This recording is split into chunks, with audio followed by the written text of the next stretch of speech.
She deleted everything, 4 years of memories, 200 contacts, every photo, every text thread, every trace of the life she had built beside a man who turned out to be a stranger wearing a familiar face. Sophie Bennett sat on her kitchen floor at 2 a.m. and erased them all without flinching. But when her thumb hovered over one name, Landon Hayes, she stopped. She stared at it for a long time. Then she put the phone face down on the tile and pressed her back against the cabinet until her breathing slowed. She couldn't do it. She didn't know why. If this story finds something real inside you, something you've been carrying but haven't said out loud, stay with me until the end. Drop a like, leave a comment with the city you're watching from. I want to see how far this story travels. The bakery smelled like burnt sugar and something close to salvation. Sophie had learned early on that the oven didn't care what kind of night you'd had. It didn't adjust its temperature out of sympathy or give you an extra 10 minutes because your eyes were swollen. At 5:47 in the morning, 3 weeks after Marcus had moved the last of his things out of her apartment, she stood at the stainless steel counter with flour on her forearms and a crack running through the skin of her right knuckle, where she'd been washing her hands too often in cold water. The croissants needed folding. The croissants did not care about Marcus. She folded. It was the job that had kept her upright through the worst of it. Not therapy, not wine, not the well-meaning phone calls from friends who wanted the story so they could form opinions about it. The job. Showing up before the sun did. Doing the one thing her hands knew how to do without her brain needing to participate. Celine, the head pastry chef who had hired Sophie 6 years ago, on nothing more than a gut feeling and a tasting of Sophie's brown butter financiers, stopped beside her at the counter and didn't say anything for a moment. She just watched Sophie's hands move. "You're overworking the dough," Celine finally said. "I know. It'll be tough. I know." Celine nodded once and moved on. That was the thing about working in a kitchen. Nobody had time for emotions before 9 a.m., and by some unspoken mercy, nobody pretended otherwise. Sophie appreciated that more than she could say. The breakup itself hadn't been dramatic, which somehow made it worse. No screaming, no thrown dishes, no moment where Marcus had said something so terrible that she could point to it later and say, "There. That was the reason. That was the crack that split everything open." Instead, it had been quiet in the way that things get quiet right before they stop existing altogether. Conversations that ended a sentence too early. Silences over dinner that stretched past comfortable into something else. The particular specific way he had stopped reaching for her hand when they walked, not in a moment of anger, but just gradually and then permanently, like her hand was something he'd forgotten he used to want. They had been together for 3 years. Sophie had been preparing herself for the end for maybe 6 months before it actually came. That was the part nobody told you about. The way grief could start before the thing was even finished. The way you could be mourning a relationship that was technically still happening, sitting across from someone at a dinner table and already missing them even though they were right there. He had said, "I think we both know this isn't working anymore." She had said, "Yeah," and that was it. 3 years compressed into 4 words and a look that passed between them like something formal, like signing paperwork. She had cried in the car on the way home. Then she had come inside, sat on the kitchen floor because the couch had somehow felt too far away, and she had started deleting. She wasn't sure what started it exactly. Some impulse that felt less like grief and more like self-preservation. The need to look at her life and figure out what was actually hers, and what had been borrowed from a version of herself she didn't want to be anymore. Marcus's friends. Gone. The mutual acquaintances from the years they'd overlapped. The couples. The dinner party people. The ones who would inevitably take sides or ask uncomfortable questions, or give her that particular look that was halfway between pity and fascination. Gone. The college friend she had let drift into Marcus-adjacent orbit without realizing it. Gone. The ex-coworker who had always been slightly more his friend than hers. Gone. She went through her contacts with something approaching surgical detachment, and what surprised her, what she would think about for weeks afterward, was how few people remained when she was done. How many names she held up to the light, looked at from the outside, and realized with a quiet shock that she couldn't honestly say whether they were there because they wanted to be or because they just never thought to leave. Some people were in her life the way furniture was in a room. You stopped seeing it after a while. You didn't know if you actually liked it or if it had just been there so long you assumed you did. She cleared those people out too. Not with anger, with something quieter and more honest. By the time she was done, her contacts list looked like a different person's phone. A smaller life, maybe, but a more accurate one. And in the middle of all that emptiness, one name was still there. Landon Hayes. She had stopped at it, her thumb hovering, her breathing uneven. She'd looked at his name for a long time, and something in her chest had pulled in a way that she didn't have language for yet. She put the phone down before she could examine it too closely. She told herself she'd figure that out later. Landon Hayes had not, to his knowledge, done anything differently that Tuesday. He had gotten Mia up at 6:30, which was a 10-minute negotiation involving 3 rounds of 5 more minutes, and eventually the strategic deployment of the phrase, "there's waffles." He had packed her backpack while she ate. He had signed the permission slip that had been sitting on the counter for 4 days because he kept forgetting. He had driven her to school, listened to the same Taylor Swift song twice in a row because she was in a phase, and told her he loved her when she climbed out of the car without looking back because 7-year-olds did not have time for visible affection in the school drop-off lane. Then he had driven to his offices in the Flatiron District and spent the first 3 hours of his morning in back-to-back meetings about the acquisition of a mid-sized logistics company that his CFO was excited about and that Landon had mixed feelings about for reasons he hadn't fully articulated yet. He had eaten lunch at his desk, a sandwich from the place downstairs, the same order he'd been getting for 2 years, turkey and Swiss on sourdough, and somewhere around 1 p.m. he had picked up his phone to text Sophie something mundane. A stupid meme he'd seen, some minor complaint about his 10 a.m. that she would have had a sharp, funny thing to say about. He had opened the message thread and started typing, and then he'd stopped, because he'd realized he didn't know if she was okay. He hadn't talked to her in almost 2 weeks, which wasn't completely unusual. They both had lives that got busy. They weren't the kind of friends who required daily check-ins to maintain the thing between them. But he knew she and Marcus had ended things. Her younger sister Jenna had mentioned it in passing while Sophie wasn't around. The way people mention something they assume you already know. He hadn't already known. He'd sat with that information for a while. Then he'd done what felt natural, which was to give her space, because Sophie didn't like being hovered over and she would reach out when she was ready. But now, 2 weeks in, looking at the message thread, he scrolled up just a little, the way you do when you're checking to make sure you're not misremembering, and he saw the last thing she'd sent him was a photo of a catastrophically lopsided cake she'd made at 11 p.m. on a Tuesday with the caption, "Disaster, absolute disaster. I've lost the ability to bake and possibly to live." He had responded, "That cake looks fine. What's it supposed to be?" She had sent back, "It was supposed to be a cake." He had sent back a laughing emoji, and she had sent back 3, and that was the last thing between them. He set the phone down and stared at the wall of his office for a moment. He sent, "Hey, you okay?" 3 dots appeared almost immediately. Then they disappeared. Then appeared again. Then, "Yeah, sorry I've been MIA. Work's been crazy." He looked at that for a moment. "You sure?" A longer pause this time. "I'm fine, Landon. Really, just needed some quiet time." He knew not to push. With Sophie, pushing made her go further in, not further out. She was the kind of person who would tell you exactly what she was thinking if you didn't make her feel cornered, and who would tell you absolutely nothing if you did. "Okay," he typed. "I'm here when you want to not be quiet."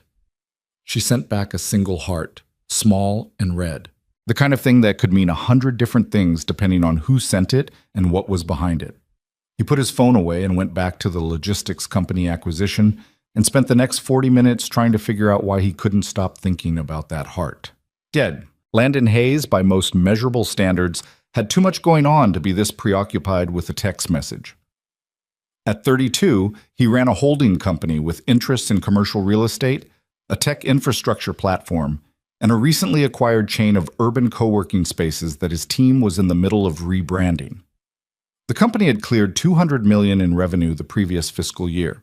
He had a board, a CFO he trusted implicitly, a COO who terrified him slightly, and a PA named Dre who managed his life with the quiet efficiency of an air traffic controller. He had a 7-year-old daughter who could negotiate like a seasoned attorney and had recently informed him, very seriously, that she wanted to be either a marine biologist or a pop star, and she had not decided yet, and he should not rush her. He had a penthouse apartment in the West Village that cost more per month than most people made in a year, and that he had decorated almost entirely by accident, furniture chosen because it fit the space, art chosen because his designer had good taste and he hadn't objected strongly enough, none of it really his in any meaningful way. He had success. He had money. He had respect. He was, by the reckoning of most people who knew him at arm's length, very much fine, but fine was not the same as full. Landon had learned that distinction early and had spent years trying to figure out what to do with it. Mia's mother, Kara, had left when Mia was 3. It hadn't been a clean ending, it rarely was. Kara was not a bad person. She was, in the particular way of some people, someone who had discovered she wanted different things than the life she'd agreed to, and who had been honest about that rather than staying and resenting everyone in the room. She saw Mia during holidays and summer weeks and called on birthdays. It wasn't nothing, but it also meant that for the last 4 years, Landon had been doing the raising alone. Not alone. He had resources that most single parents didn't. He was aware of that. He wasn't foolish enough to ignore it. But emotionally, in the ways that counted, it was just him and Mia and the space between them that he tried every day to fill with enough warmth to make it feel like a complete thing. Sophie had appeared in his life a little over 4 years ago through the kind of overlap that happens in New York. A mutual friend's birthday dinner, one of those long tables where you end up next to someone by accident and stay in conversation for 3 hours because it turns out you both have opinions about the same things and the same way of finding absurdity in situations that other people take too seriously. She had made him laugh twice in the first 10 minutes, which was not a small thing. He was not a particularly easy laugh. They had exchanged numbers at the end of the night. Not in a charged way, not with any particular intention beyond I'd like to talk to this person again. And that had been the beginning of something that had no clean category. And therefore, he had decided a long time ago, didn't need one. Sophie was his friend, his best friend, if he was being honest, which he usually was with himself even when he wasn't entirely with the rest of the world. She was the person he called when something happened that he wanted to process out loud. She was the person whose opinion he wanted on decisions that had nothing to do with business. When Mia had gone through a phase of nightmares that left her screaming at 2 a.m., 3 nights a week it was Sophie he'd texted in the dark, half out of his mind with exhaustion and worry, and she had stayed up talking him through it for an hour and a half, not with advice necessarily, but with presence. The particular kind of presence she had that made you feel less alone in whatever room you were standing in. He had told himself, every time he noticed the way she filled up a room just by being in it, that it was friendship. He believed this mostly because it was easier than the alternative. The first time Landon heard about the contact purge was from Jenna. Sophie's younger sister was 24, worked in a yoga studio, and had the general energy of someone who ran on cold brew and the deep personal conviction that the universe was paying close attention. She was not a gossip exactly, but she was the kind of person who assumed that if she knew something, you probably already knew it, and so she shared information without attaching much weight to it. They ran into each other at the farmer's market on a Saturday in late October. Landon with Mia, who was deeply focused on negotiating for a small jar of hot honey, and Jenna with a canvas tote full of heirloom tomatoes she would definitely not eat before they went bad. "How's Sophie doing?" he asked, because she was on his mind. She'd been on his mind more than he'd been admitting. Jenna tilted her head. "She's okay. She did this whole thing after the breakup where she kind of cleared house, like deleted basically everyone from her phone." "Deleted everyone?" "Like, not maliciously. She wasn't mad at anyone, she just... You know how Sophie gets when she's in a certain mode? She went through everything and kept only the people who she felt like were genuinely hers, not tied to Marcus, not there for complicated reasons." Jenna shrugged. She got pretty ruthless about it. Landon said. Mia pulled his sleeve. "Dad, the honey." "1 second, bud." He looked back at Jenna. "So she kept like 8 people," Jenna said. "Me, obviously, our cousin Priya, a few people from work, and you." She said the last part like it was obvious, like it was the least surprising thing in the world. Then she wandered off toward the cheese table because Jenna had the attention span of a golden retriever in a park, and the conversation was apparently finished. Landon stood there for a moment. Mia tugged again. "Dad." "Yeah," he said. "Sorry, let's get the honey. What's up?" He didn't bring it up with Sophie. He told himself this was because it wasn't his place. She hadn't told him. She hadn't made a point of it. The fact that she'd kept his name wasn't something she'd offered. It was something that had slipped out sideways through her sister.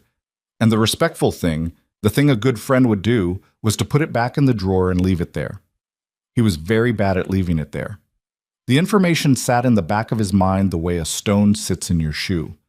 Not always the first thing you feel, but making itself known at odd moments. In the car on the way home from a particularly empty evening. In the gap between putting Mia to sleep and falling asleep himself. When the apartment got quiet and the quiet had a texture to it that he couldn't always name. She had kept only 8 people. People who were genuinely hers, Jenna had said, and one of them was him. He kept turning that over, looking at it from different angles, trying to figure out what it was that he was actually feeling and why he was having such difficulty just feeling it clearly. What he kept coming back to was this. Sophie Bennett had looked at every relationship in her life with fresh eyes, stripped away every reason except the purest one. Does this person genuinely choose me? And had kept him. That meant something. He wasn't exactly sure what, but it meant something, and he was done pretending it didn't. November came in cold and windy, the way November in New York tends to do. Not gradually, but all at once. Like the city had lost patience with the transition and decided to skip it. Landon and Sophie had fallen back into their rhythm by then. Coffee on weekends when their schedules aligned, long text threads about nothing in particular. She had come over one Sunday afternoon and spent 2 hours in his kitchen teaching Mia how to make cinnamon rolls from scratch, both of them covered in flour and deeply pleased with themselves about it, while Landon sat at the kitchen island and watched and felt something that he did not examine very carefully. Sophie was good with Mia in a way that wasn't performed. She didn't adjust her vocabulary or put on a special cheerful voice the way some adults did around children. She just talked to her, like a person, like someone whose opinions mattered, like a 7-year-old was a worthy conversational partner, which Mia very much was. And Mia, who had her father's ability to detect insincerity from across a room, had loved her from the start. "Your friend Sophie is really cool," Mia had told him once, very matter-of-factly, while he was doing her hair before school. "Yeah," he'd said. "She is. Is she your girlfriend?" "No, bud. She's my friend." Mia had considered this with the seriousness she brought to most things. "That seems like a waste," she'd said, and he had tied off her braid and said, "Okay, let's go." And she had dropped it because she was 7 and had already moved on to a more pressing question about whether penguins could feel sad.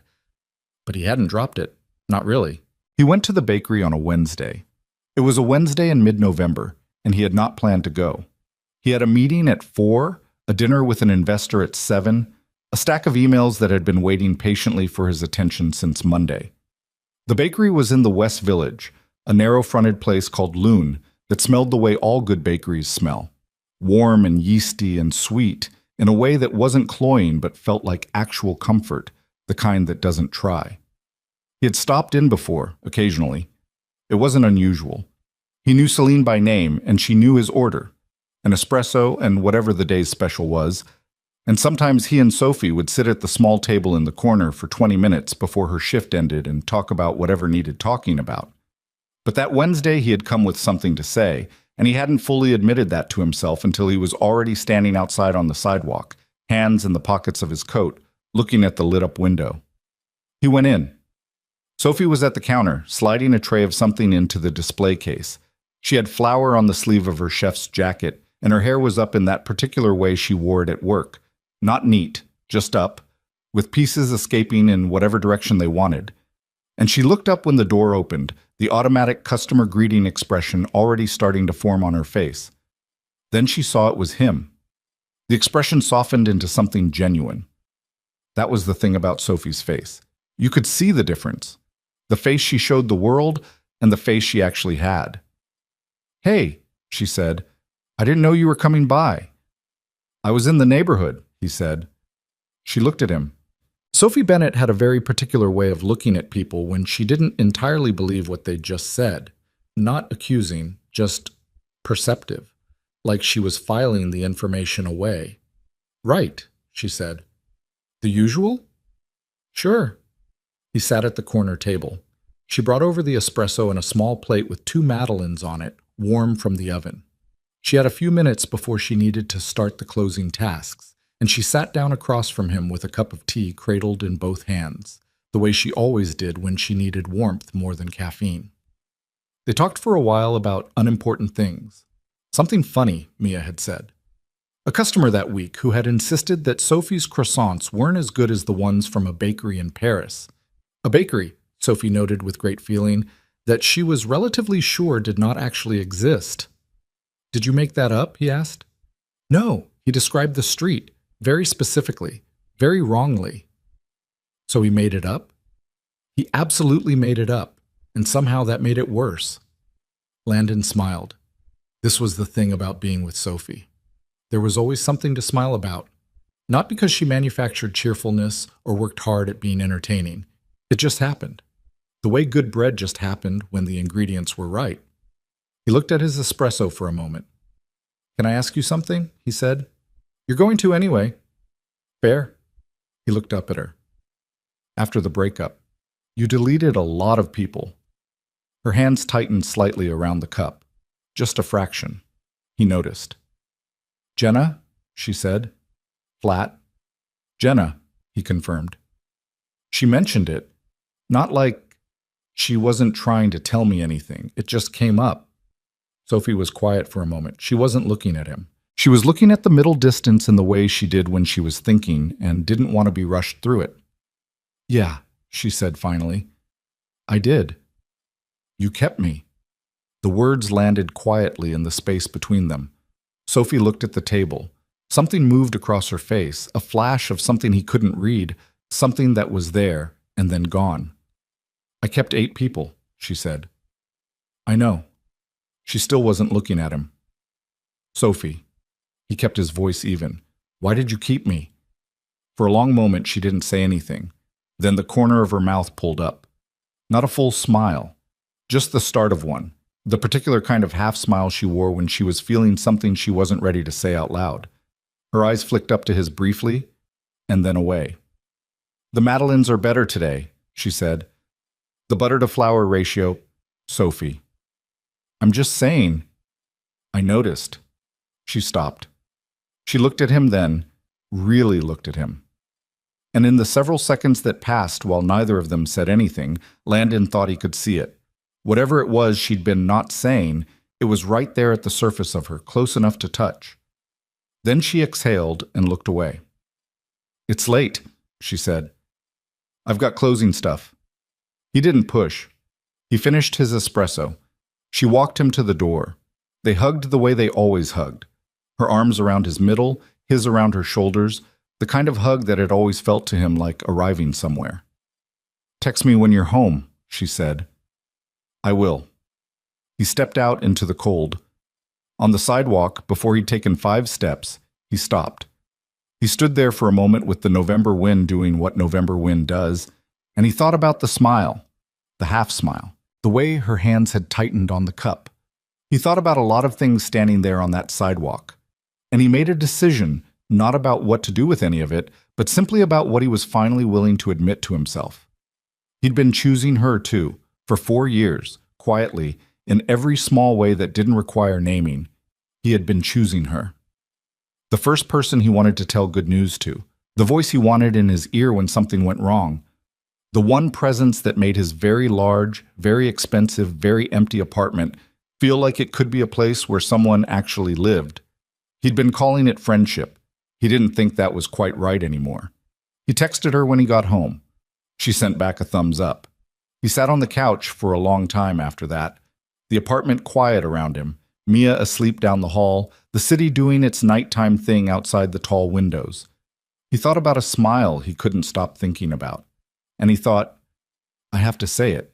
He just wasn't sure yet what it actually was, or how you said it without breaking something that you couldn't afford to lose. The smile stayed with him longer than it had any right to. That was the thing Landon kept coming back to in the days after the bakery.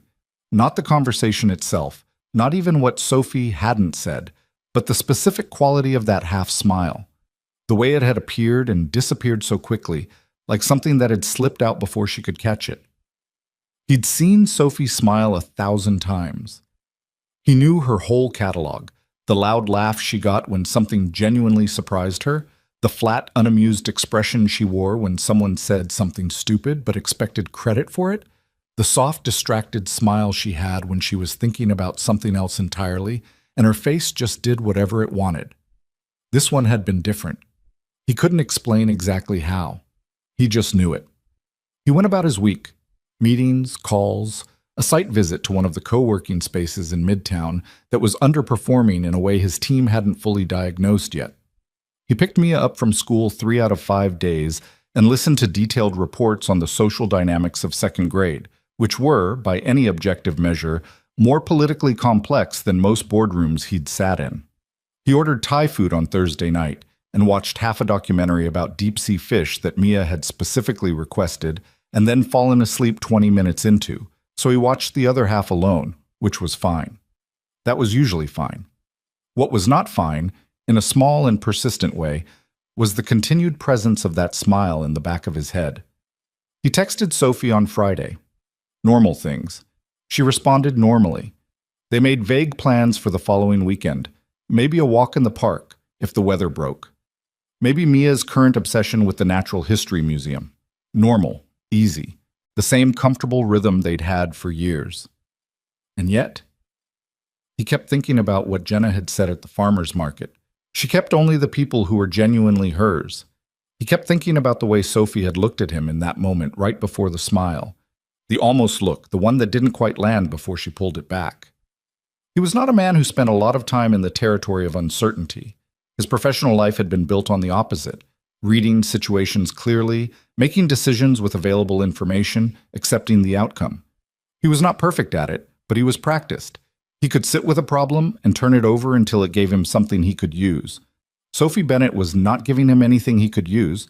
She was giving him a smile he couldn't stop thinking about, and a subject change so smooth it had taken him until he was halfway home to realize she'd done it. Dre, his PA, noticed on Monday.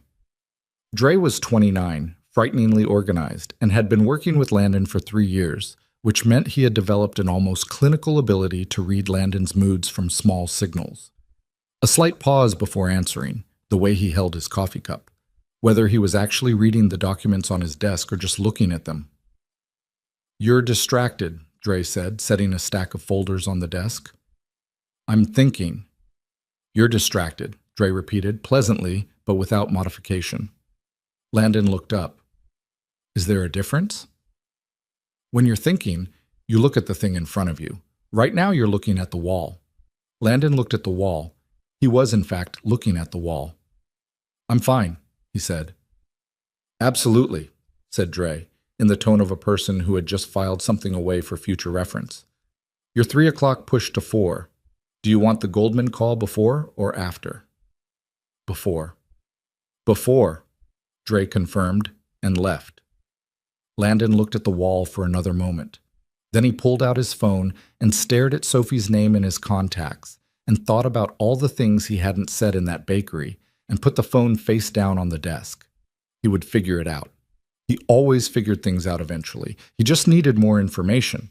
And the problem with Sophie was that getting more information required a kind of directness that he was not entirely sure she was ready for, which meant he was sitting here trying to be patient about something he was increasingly impatient about, and that particular combination was not his most comfortable place. He talked to his friend Ray about it, eventually. Ray Okafor had been Landon's closest friend since college. They'd roomed together sophomore year, driven each other slightly insane for 9 months, and come out of it with the kind of friendship that didn't require regular maintenance to stay alive. Ray was a structural engineer, married, 2 kids, deeply practical in the way of someone who had spent his career making sure things didn't fall down. He was also, by some quality of temperament that Landon had never fully understood, entirely impossible to embarrass. They met for lunch at a place in Soho that Ray liked because it had good fish and bad lighting, which he claimed was the correct combination. Landon told him most of it. Not all of it. He wasn't sure he had all of it to tell yet, but enough. The contact purge. Jenna's offhand disclosure at the farmer's market. The bakery, the question, the smile, the subject change. Ray ate his fish and listened without interrupting, which was one of the things Landon valued most about him. When Landon finished, Ray said, "Okay, so, you've been in love with her for a while." "I didn't say that." "No, I know," Ray said. "I'm saying it." "Ray? What? Am I wrong?" Landon picked up his water glass and put it down again without drinking from it. "It's more complicated than that." "It usually feels like it is," Ray said. He didn't say it with judgment. He said it the way you say something you believe to be true. But usually when you unwrap it, it's actually pretty simple. You have feelings for her. She kept you when she cleared everyone else. And you went to the bakery specifically to say something, but then didn't say it. "I didn't have anything to say." Ray gave him a look. "I didn't know what to say," Landon amended. "That's different," Ray allowed. "She changed the subject, very smoothly. I didn't even—" He paused. "She's good at that. She does this thing where she redirects and you don't fully realize until later." "Okay, so she redirected. That could mean she's not interested and was trying to avoid it, or it could mean she's interested and was terrified." Ray shrugged. "Those are very different problems with very different solutions." "How do I know which one it is?" "You ask her." "I tried asking her." "You asked why she kept you. That's not the same as asking whether she has feelings for you." Landon looked at him. "Those are different questions," Ray said. "The first one has a lot of possible answers. The second one only has two." Landon sat with that for a moment. Around them, the restaurant hummed with lunch noise. Silverware, voices, someone near the window laughing at something. Normal Tuesday things. "I'm scared of the two answers," Landon said. "Yeah," Ray said. "That's how you know it's real." He went back to his fish. Landon stared at the table. Neither of them spoke for a while, which was the other thing Landon valued about Ray. The man understood that some silences didn't need filling. Sophie was having her own brand of difficult November. The bakery was picking up its pre-holiday pace, which meant longer hours and more elaborate orders, and the particular exhaustion of doing physically demanding work on a timeline that didn't accommodate human limitations. She was on her feet from before dawn, and by the time she got home in the evenings, she had exactly enough energy to shower, eat something that required minimal effort, and exist horizontally until sleep arrived. It was, in a way, ideal. There wasn't enough space in a day like that for the kind of thinking she was trying not to do. She had been approximately successful at this for about 2 weeks. Then Landon had walked into the bakery on a Wednesday and asked her his quiet, careful question, and she had responded with the pastry equivalent of running out of a room, the butter-to-flour ratio, and had spent the subsequent 11 days informally kicking herself about it. The thing was, she knew what she'd felt when he asked. She knew exactly. The problem was that knowing what you feel and knowing what to do with it are two entirely separate skill sets, and Sophie had developed the first one over years of quiet observation and the second one not even a little. She talked to her cousin Priya about it. Priya was 35, an immigration attorney, and one of the 8 people Sophie had kept, for reasons that had everything to do with the fact that Priya was constitutionally incapable of telling you what you wanted to hear. They were on the phone late on a Thursday, Sophie on her couch with the TV off, and the city doing its night routine outside her window. Priya, presumably at her kitchen table in Queens, eating the leftovers she made in bulk every Sunday. "He asked why you kept him," Priya said. "Yes." "And you talked about pastry."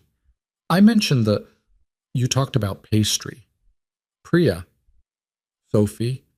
A pause. "Why did you keep him?" "Because he's my friend." "Your friend," Priya repeated. Not sarcastically, just letting it sit there. Sophie was quiet. "He's my best friend," she said.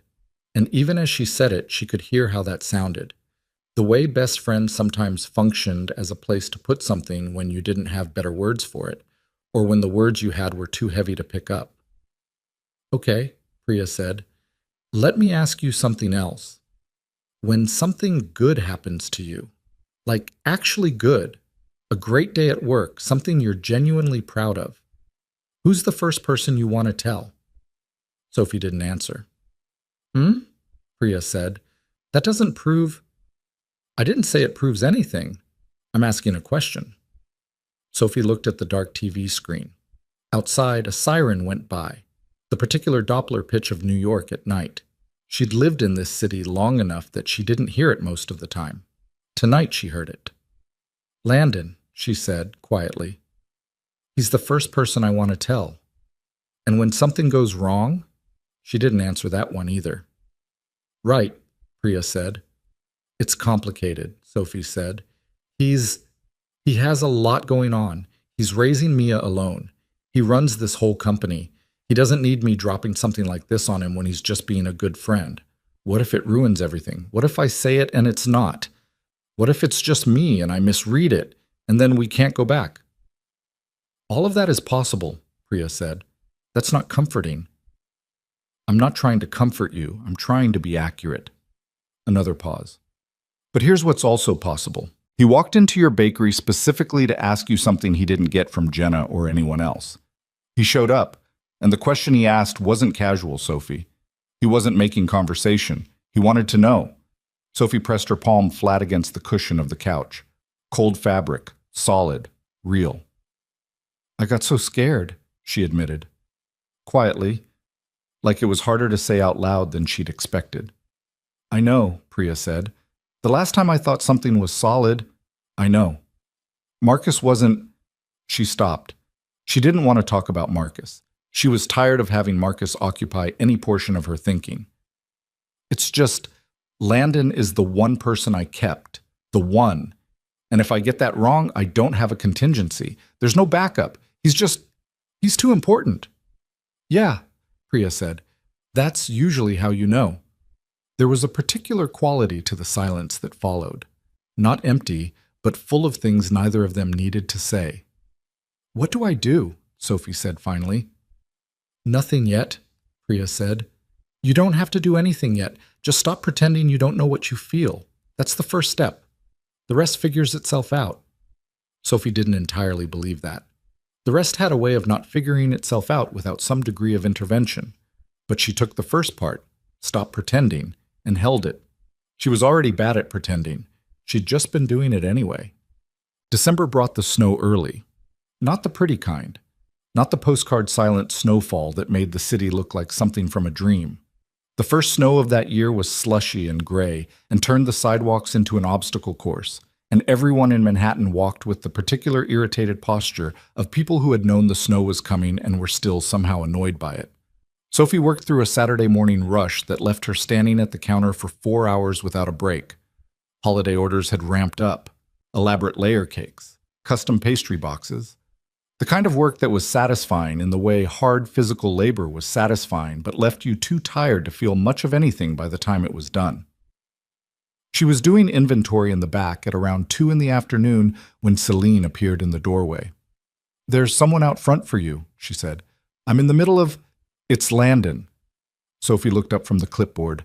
Celine looked back at her with an expression that communicated several things without words. Primarily, I have eyes, I've been running this kitchen for 15 years, and I know what it looks like when a man drives across town in December slush for someone he describes as just a friend. Sophie put the clipboard down. He was at the corner table, the same one as before, with his coat still on and melting snow at the edges of his hair. He had a coffee. Celine had gotten him something without being asked, apparently, and he was sitting very still in the way he sat when he was thinking about something seriously. Sophie came out from the back and he looked up and something shifted in his expression, not dramatically, just shifted. You didn't text, she said, sliding into the chair across from him. I know. I was in the neighborhood. She looked at him the same way she'd looked at him the last time he'd said that. Right, she said. He almost smiled. Almost. Okay. I wasn't in the neighborhood. No. I needed to see you. Sophie kept her face as neutral as she could manage, which was not very neutral. Her face had never been her strong suit in terms of concealment. You could have called. I know. I wanted to come. He wrapped his hands around the coffee cup, and she noticed he was doing the same thing she did when she needed warmth more than caffeine, holding it rather than drinking it. Something about that detail settled in her chest. I've been thinking about something and I can't stop thinking about it, and I thought if I kept it to myself for another 2 weeks, I was going to lose my mind, So, Sophie said. So I'm here. She waited. He looked at the table for a moment, then up at her. There was something in his expression that she didn't entirely recognize, not because it was foreign, but because she'd never seen it turned on her quite so directly. Landon was a contained person, not cold, but measured. Someone who put things where he wanted them and rarely let you see the effort of it. Right now, he looked like a man who had put something down and had no intention of picking it back up. I talked to Ray, he said. How is Ray? Sophie. She stopped. I know I asked you something last time, he said, and you moved on, and I let you. That was my call. He paused. I'm not letting it go this time. The bakery was quiet around them. Celine had disappeared into the back with the particular discretion of a woman who understood when to make herself scarce. 2 customers at the other end of the room were absorbed in their laptops. Outside the window, the gray snow was doing its gray thing. Why did you keep me? He said. His voice was even, not pressuring, but it was also not a question he was prepared to let her redirect. Sophie looked at the table. Landon, I'm not trying to make this hard, he said. I'm not trying to back you into anything. I need to know. Because I've been carrying something around for a while and I can't figure out what to do with it without knowing where you stand first. Her head came up. What does that mean? It means what it means. She looked at him. And this time she didn't look away. The thing about Landon, the thing that had been true since that first dinner party 4 years ago, was that he had always seen her clearly. Not the version of herself she performed for different audiences. Not the competent professional or the easy conversationalist or the person who had it more together than she actually did. He looked at her the same way every time, and what was in the look was, you, specifically, as you actually are. Nobody else had ever made her feel quite that visible. Nobody else had ever made visible feel like safety rather than exposure. She had kept his number at 2 a.m. on a kitchen floor because deep down, in some part of herself she hadn't wanted to examine directly, she had known it was the most honest thing she'd done in 3 years. She had kept him because he was the one relationship in her life that felt like a choice she had made with her whole self. Not the self that was trying to be okay or trying to be loved or trying to be enough. The actual self. The one that was tired and sometimes bad at things and made cakes at 11 p.m. that turned out wrong and wasn't always sure she was heading anywhere worth heading. He had chosen that person, over and over, without making a production of it. She had known that for a long time. She had been terrified of it for almost as long. Because you're the only person, she said, and her voice came out quieter than she'd intended, who has ever made me feel like being exactly who I am is enough.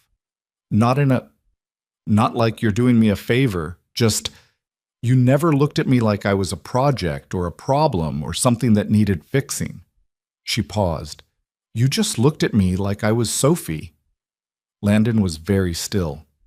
And I kept you because when I went through all those names, she continued, when I really looked at all of them and tried to figure out which ones were real, you were the obvious answer.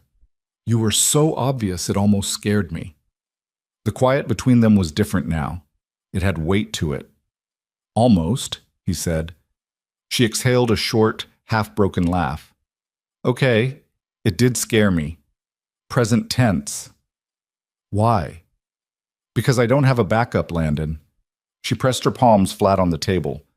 If I'm wrong about this, if I say whatever I'm about to say, and it goes wrong, I don't have a contingency. You're not a person I can afford to lose. He looked at her for a long moment. Say whatever you're about to say, he said. You don't know what it is. I have a pretty good idea what it is. And that doesn't scare you? Something crossed his face, not the easy reassurance she might have expected, not a smooth answer. Just the honest thing, which was that yes, it probably did scare him, and he was here anyway. I've been scared of it for 2 years, he said. I decided I'd rather be scared and honest than comfortable and full of it. Sophie looked at him. She thought about the kitchen floor, the contact list, the name she couldn't delete. She thought about every good thing that had happened in the last 4 years that she'd wanted to tell him first.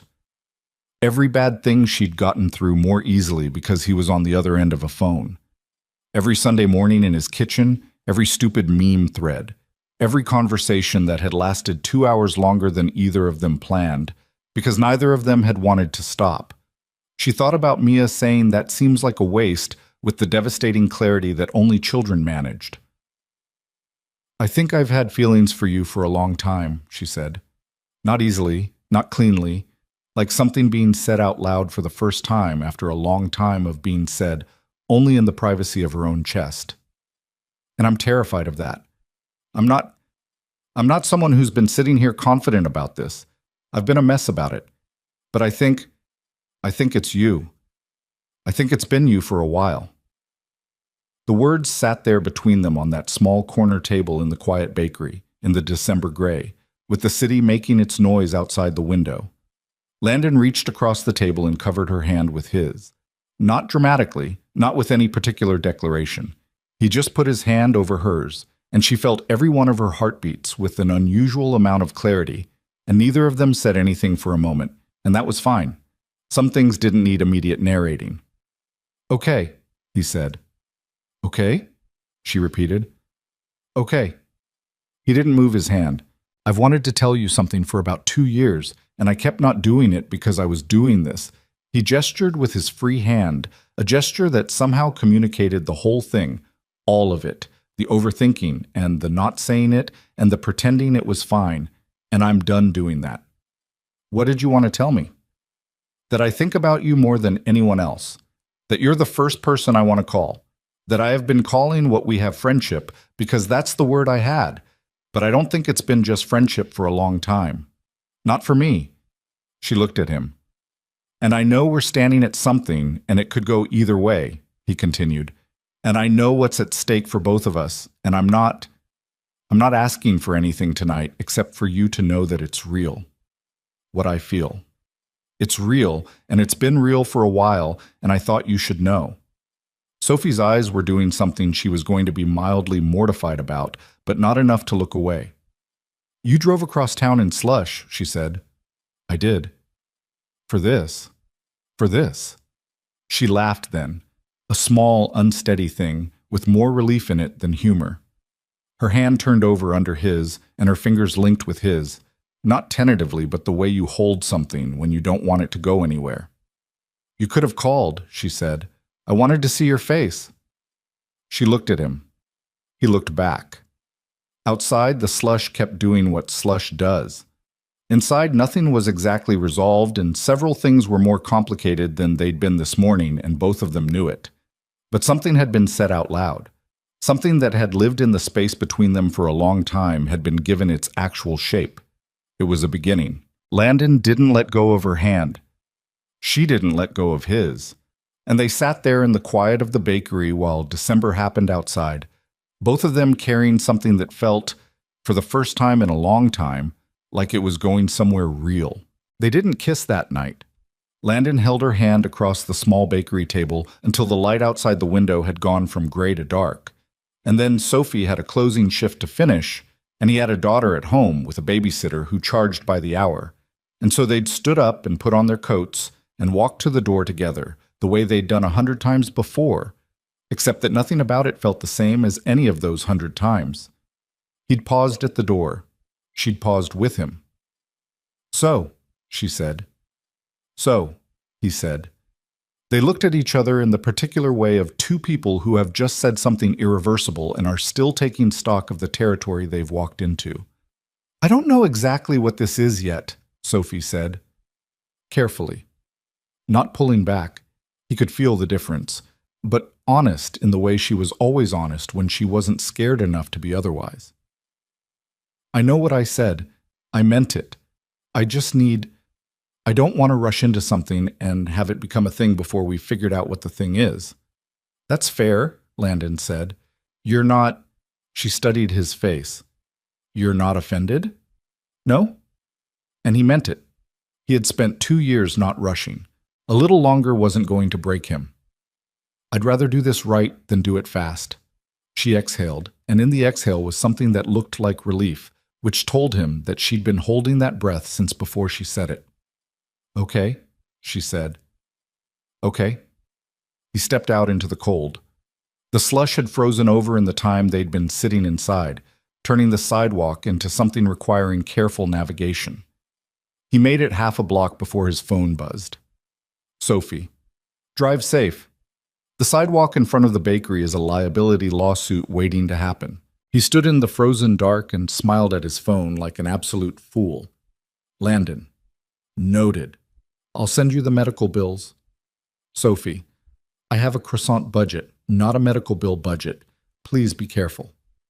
He put the phone in his pocket and kept walking, and the cold didn't feel like the same cold it had been an hour ago.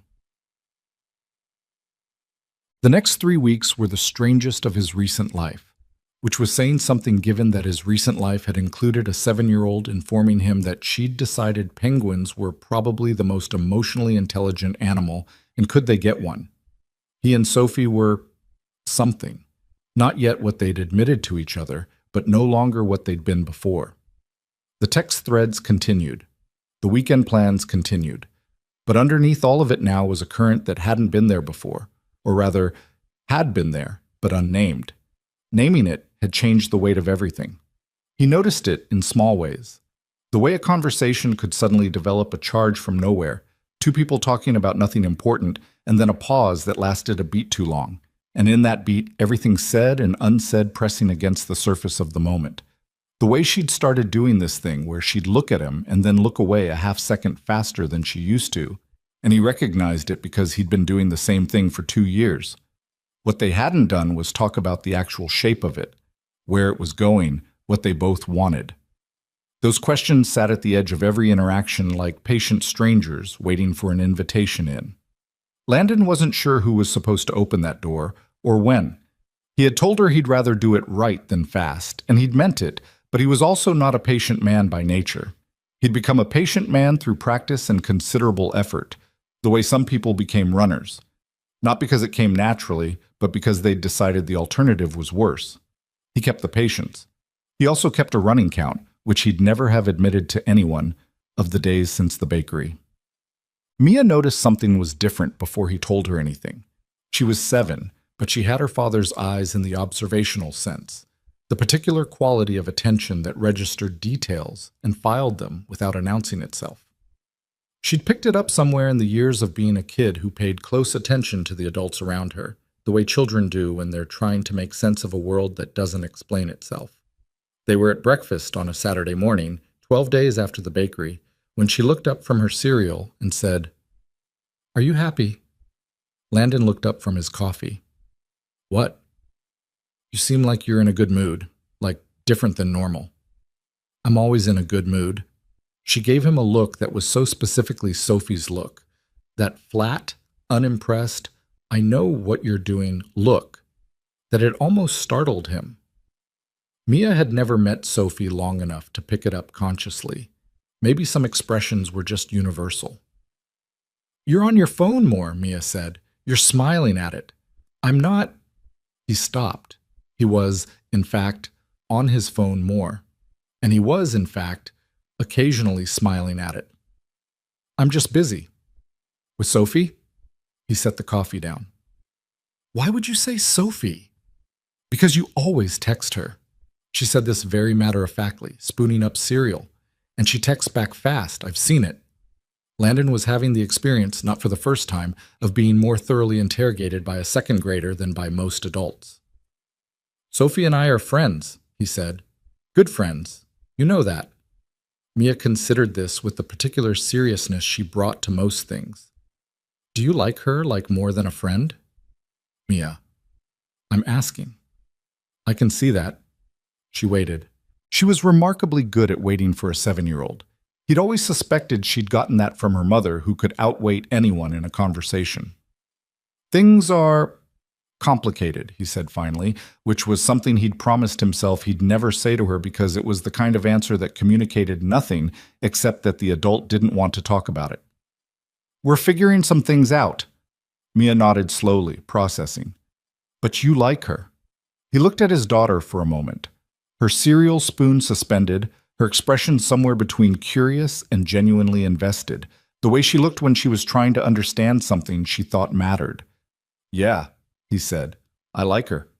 The smile that broke across Mia's face was so sudden and complete that it was almost alarming. She went back to her cereal immediately, like she'd gotten her answer and filed it, and moved on. But the smile stayed, and he saw it, and something in his chest did a thing that was hard to name. "Good," she said to her cereal. "I think she's really cool." "You've mentioned," Landon said, "she should come over for dinner again. Maybe. Maybe soon. Eat your cereal, Mia." She ate her cereal. The smile didn't fully go away. Akad. Sophie was doing her own version of not rushing, which mostly looked like being in a constant internal argument with herself at odd hours of the night. The argument had two sides. Side one, she knew what she felt. She'd said it out loud.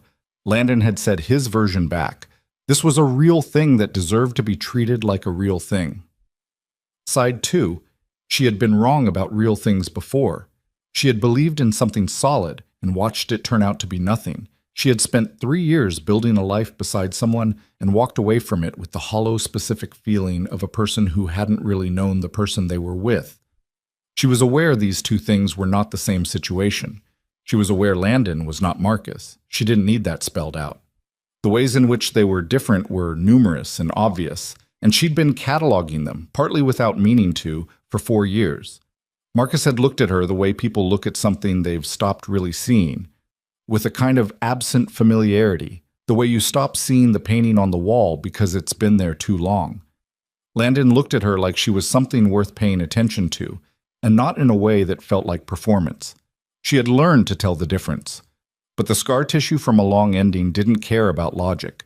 It just made everything tender. Made her second-guess her own instincts. Not because her instincts were wrong, but because they'd failed to protect her before, and she hadn't forgiven herself for not seeing it sooner. She was talking to Priya about this one night. Both of them on the phone, Priya eating chips, Sophie in her kitchen attempting and abandoning a cup of tea that was now cold, when Priya said something that stopped her. "You keep talking about being afraid of getting it wrong," Priya said.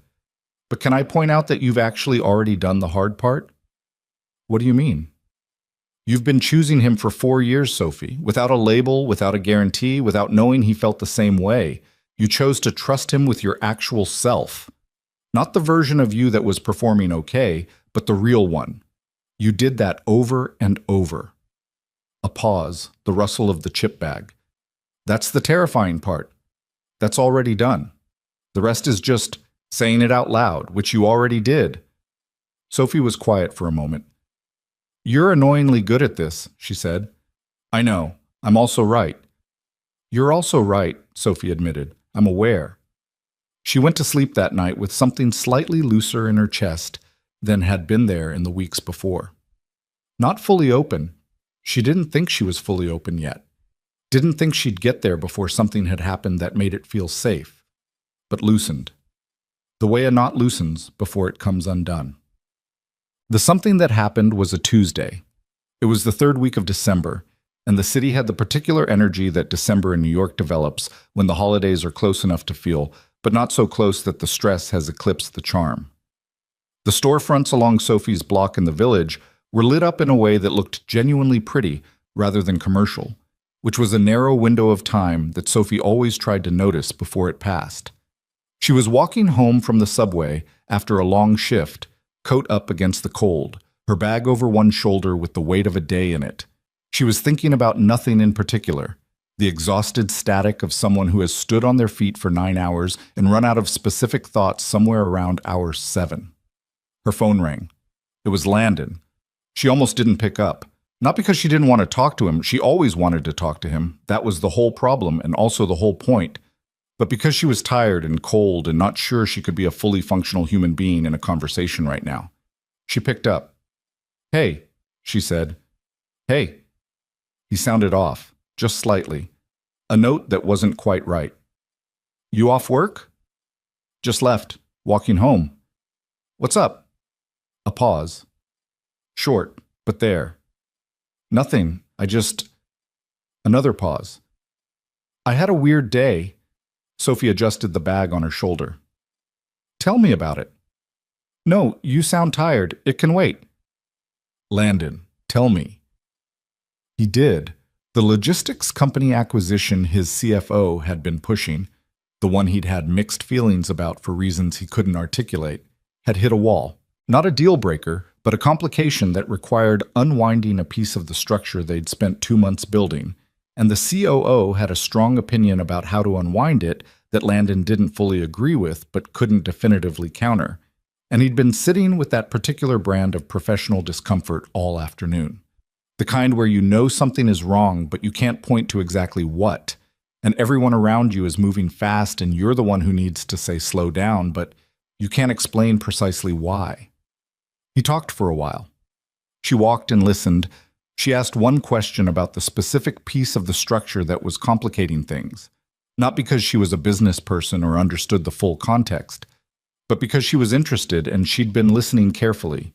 And he answered it, and in the process of answering it out loud, he paused and said, "Wait. What?" "That's it. That's the thing I couldn't name."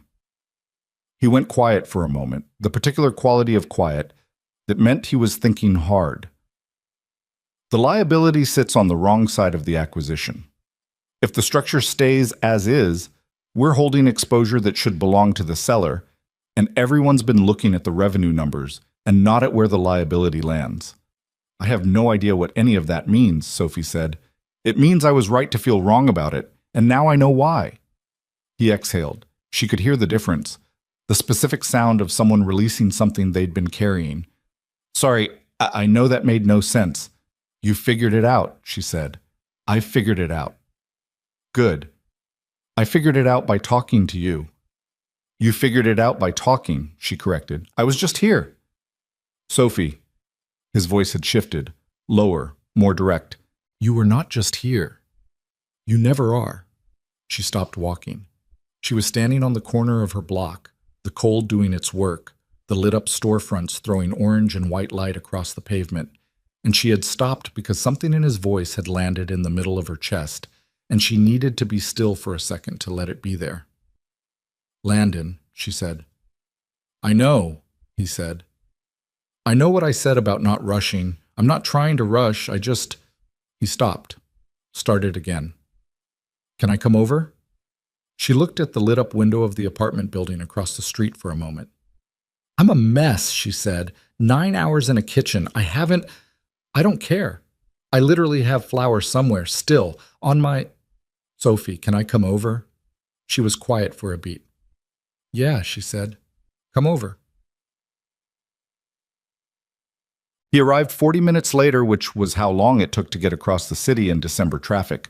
And in that 40 minutes, Sophie had showered, eaten a handful of crackers because she'd forgotten to eat dinner, and had a rapid-fire internal debate about what this was and what she wanted it to be, and arrived at no clean conclusions, which felt about right. She buzzed him up. He knocked. She opened the door, and he was standing there in his coat with his hands in his pockets, and she thought, not for the first time, but more clearly than she had before, as if something in her had stopped arguing and started just looking, that he was one of the few people she'd ever met who made presence feel like something. Not presence in the showy sense, just when he was in a room, the room felt different, occupied in a specific way that it wasn't before. "Hey," he said. "Hey," she said. "Come in." Her apartment was small. It was the kind of small that required certain lifestyle adaptations. The dining table that doubled as a desk, the bookshelf that also held her kitchen overflow because the kitchen had run out of space, the couch positioned so specifically that moving it more than 6 inches in any direction created a problem. She had made it hers through a particular density of small things, plants that were mostly surviving, a print above the couch she'd bought at a street fair, a ridiculous ceramic fruit bowl shaped like a fish that had been a gift from Jenna and that she pretended to be mildly embarrassed by and loved completely. Landon had been here enough times that he didn't look around like a person taking in new information. He looked around like someone who was familiar with a place and still liked being in it. He sat on the couch. She went to the kitchen and came back with 2 glasses of water because it was late, and she was not willing to pretend she was someone who had wine ready at 9:30 on a weeknight, like a person who had their life together. "Water," she said, handing him a glass. Perfect, he said, and meant it in a way that made her not feel embarrassed about the water. She sat beside him on the couch, not at the other end, not so close that it was a statement, but not far enough that there was meaningful space between them. The natural middle ground of two people who had been in each other's orbit for 4 years and no longer felt the need to negotiate the geometry of a shared couch. Okay, she said. What was the actual weird day about? Not the acquisition? The real thing. He looked at her sideways. What makes you think there's a real thing separate from the acquisition? Because you called me to talk about the acquisition, and you never call when you're just stressed about work. You handle work stress alone. You call me when something underneath it is bothering you, and the work gives you something to talk about while you figure out what the underneath thing is. He was quiet for a moment. That's very accurate, he said. I've had 4 years to pay attention. He looked at the water glass in his hands. Mia said something this morning about you. Sophie waited. She asked if I liked you as more than a friend. He said it evenly. I told her things were complicated, which was a cop-out, and she knew it, so then I told her yes. What did she say? She said good. Something moved across his face. Something warm and not quite comfortable, the way something warm rarely is when it matters. She said you were cool and that you should come for dinner. And then she went back to her cereal like she'd just filed a routine report. Sophie felt the smile before she could do anything about it. She's something else. She likes you. I like her.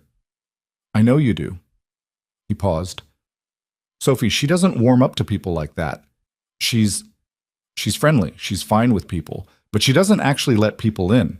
She gets that from me, which I'm only mildly proud of.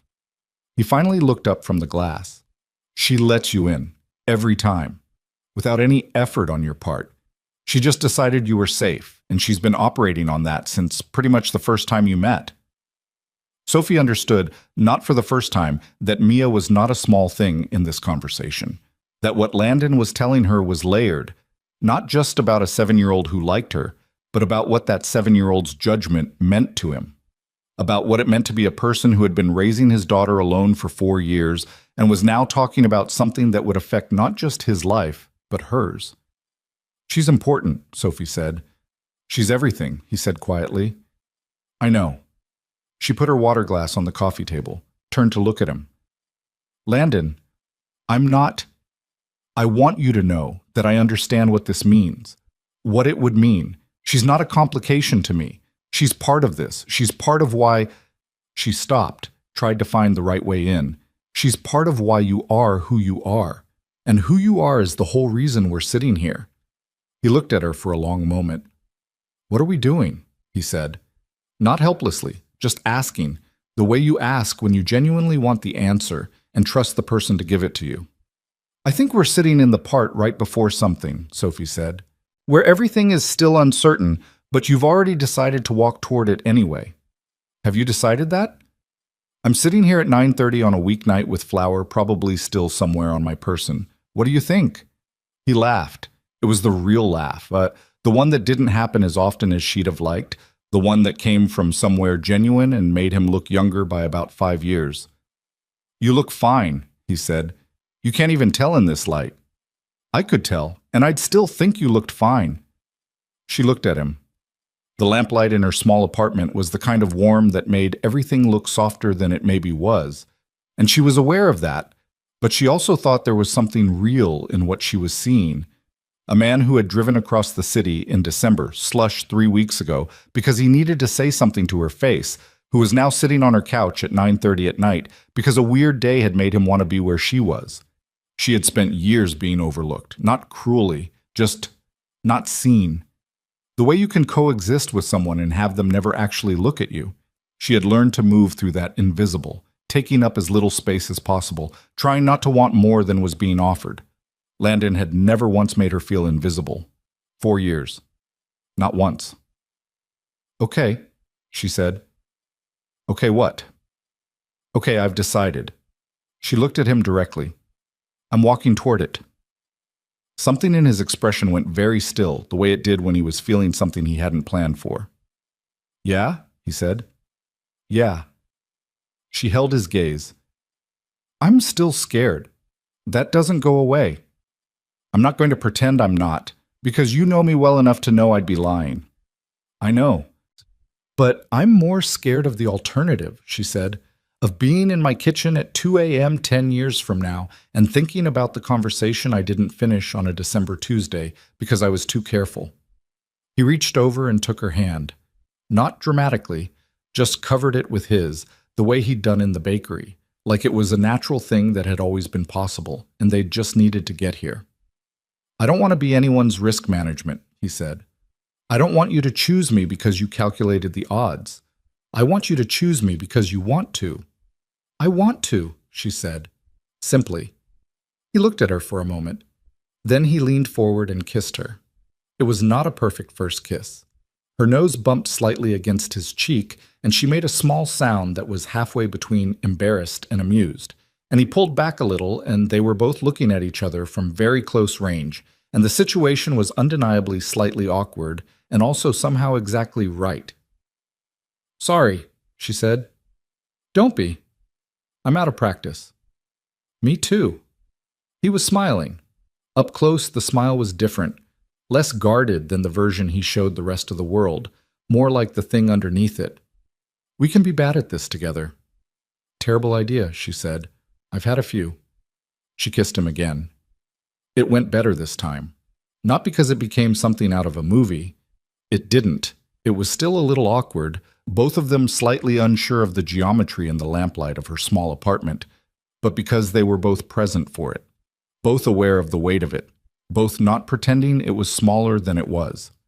When they pulled apart, they stayed close, her forehead resting against his temple, neither of them speaking for a moment. 4 years, she said. I know. That's a long time. It is. We're idiots. He laughed, the real laugh again. She felt it more than heard it from this close. Yeah, he said. We kind of are. She sat back a little, but didn't move far. Didn't particularly want to. He kept her hand and she let him. Outside, the city was doing the thing it always did. Indifferent, loud, enormous, moving. Inside, her small apartment with its ridiculous fish fruit bowl and its mostly surviving plants held something that felt new, and also, somehow, like it had been here for a while, waiting for them to find it. She should have felt terrified. She was, a little. The scar tissue wasn't gone just because she'd made a decision. Fear and decision existed in the same place sometimes, and that was just the reality of being a person who had been hurt before and was still choosing to move anyway. But she was also, and this was the thing she hadn't expected, the thing that kept catching her off guard, steady. There was a steadiness under all of it that she hadn't felt in years, the kind that didn't come from certainty about outcomes, but from certainty about the person sitting next to you. She was certain about him. She had been, she realized, for a long time. Stay a little, she said. Yeah, he said. I'll stay a little. They talked until midnight. Nothing important, the way the best conversations often aren't important in their subject matter, but are important in everything else. Mia's latest penguin research, a pastry technique Sophie was trying to work out, a book he'd started and wasn't sure about. Small things, real things, the ordinary texture of two people who knew each other well enough that silence wasn't awkward and laughter came easy. At some point, his hand was around her shoulders and her feet were tucked up on the couch beside her, and neither of them had made a declaration about how that had happened. It had just happened, the way things do when the decision beneath them has already been made. He left at midnight because Mia would be up early, and he didn't want to deal with the look Dre would give him if he came in running on no sleep. At the door, he kissed her once more. Better this time, both of them more comfortable with the coordinates of each other, and then stepped back and looked at her in the way he'd looked at her across that corner table and in the bakery doorway, and in 100 small moments she was now realizing she'd been half noticing for years. Good night, Sophie, he said. Good night, Landon. She closed the door, stood with her back against it for a moment in the quiet of her apartment. Then she picked up her phone and texted Priya. You were right. Don't make a thing of it. 3 seconds later, I knew it. I'm making a thing of it. Sophie smiled at her phone and went to bed. She didn't sleep for a while, but not because anything was wrong. For the first time in a long time, it was because things were very specifically right, and she wasn't ready to stop being awake inside of that. Priya did, in fact, make a thing of it. She showed up at Sophie's apartment 2 days later with a bottle of wine and the energy of someone who had been waiting for this specific moment for considerably longer than Sophie had been living inside it. She sat on the couch with her legs crossed and her wine glass tilted at a comfortable angle and said, "Tell me everything," with the particular relish of a person who had been right about something important and intended to be present for every detail of the confirmation. Sophie told her most of it. The bakery in December slush, the hand across the table, coming home that Tuesday night, the slightly awkward first kiss and the part where it got better. Priya listened with the focused attention of someone who was cataloging for future reference. "The nose bump," she said when Sophie got to that part. It was brief." "I love that." Priya was smiling. "That's so much better than if it had been perfect." "It was not my finest moment." "It's a real moment. Perfect first kisses are for people who aren't actually feeling anything." She sipped her wine. "If you're nervous enough to bump noses, you care. That's the whole point." Sophie looked at her. "When did you become a romantic?" "I've always been a romantic. I'm also a realist. Those things coexist." Priya set her glass down. "So what now? What are you two actually doing?" "We're figuring it out." Figuring it out meaning we're talking more.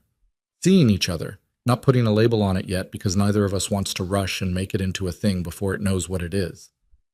Priya nodded slowly. "That's mature." "Don't sound surprised." "I'm not surprised, I'm just noting it." She picked her glass back up. "And you're not scared?" "I'm scared constantly," Sophie said. "I've just decided to be scared and do it anyway, which is apparently what adults are supposed to do." "It is," Priya said. "Nobody tells you that part." They finished the wine and ordered food and talked about other things too. Priya's caseload, Jenna's latest plan to become a yoga instructor with a lifestyle brand, the fact that their cousin Marcus on their father's side had gotten engaged to a woman no one in the family had met yet, which Priya had opinions about. Normal things. The ordinary business of two people who had known each other long enough that not every conversation needed to be weighted. But when Priya left that night, hugging Sophie at the door, she held on a beat longer than usual. "You deserve this," she said quietly, not in the performative way people said it, but in the way of someone stating a thing they considered to be factually true. Sophie held on back. "Don't make me cry," Sophie said. "I just did my face." "You did not do your face. You look like someone who stayed up until midnight and is operating on leftover happiness." "That's oddly accurate." "I know." Priya pulled back, straightened Sophie's collar in a gesture so sisterly it made something ache. "Be happy, Sophie. Let yourself." Sophie stood in the doorway after she left and thought about letting herself. It was, she was discovering, harder than it sounded. The thing about beginning something real after a long time of not having it was that the beginning contained both the lightness and the accumulated weight of everything before it. It wasn't clean. It didn't start fresh the way the word beginning implied. It started in the middle of two full lives, with histories attached and fears trailing behind and the specific texture of two people who knew each other well enough to have opinions about each other's habits. Landon, Sophie learned, was constitutionally incapable of leaving cabinet doors fully closed. She'd been to his apartment dozens of times and had never noticed, but now that she was there with different attention, she noticed. Every cabinet in his kitchen slightly ajar. Every time. He learned that she stress cleaned. When something was bothering her, her apartment became incrementally more organized. He'd come over one evening after she'd had a difficult conversation with her bakery's management about her hours and found her kitchen cupboards rearranged. "Your mugs are by size now," he said, looking at them. "They were in the wrong order before." "There's a right order for mugs." Obviously. She was doing something at the counter that didn't need doing. He could tell. "What happened?" "Nothing." "Sophie," she turned around. There was a pause that was not long enough to be dramatic, but was long enough to contain something. "They want to change my hours," she said. "The new shift they're talking about doesn't work with anything, and Celine can't override it because it's coming from the ownership, and she's as frustrated as I am." She exhaled.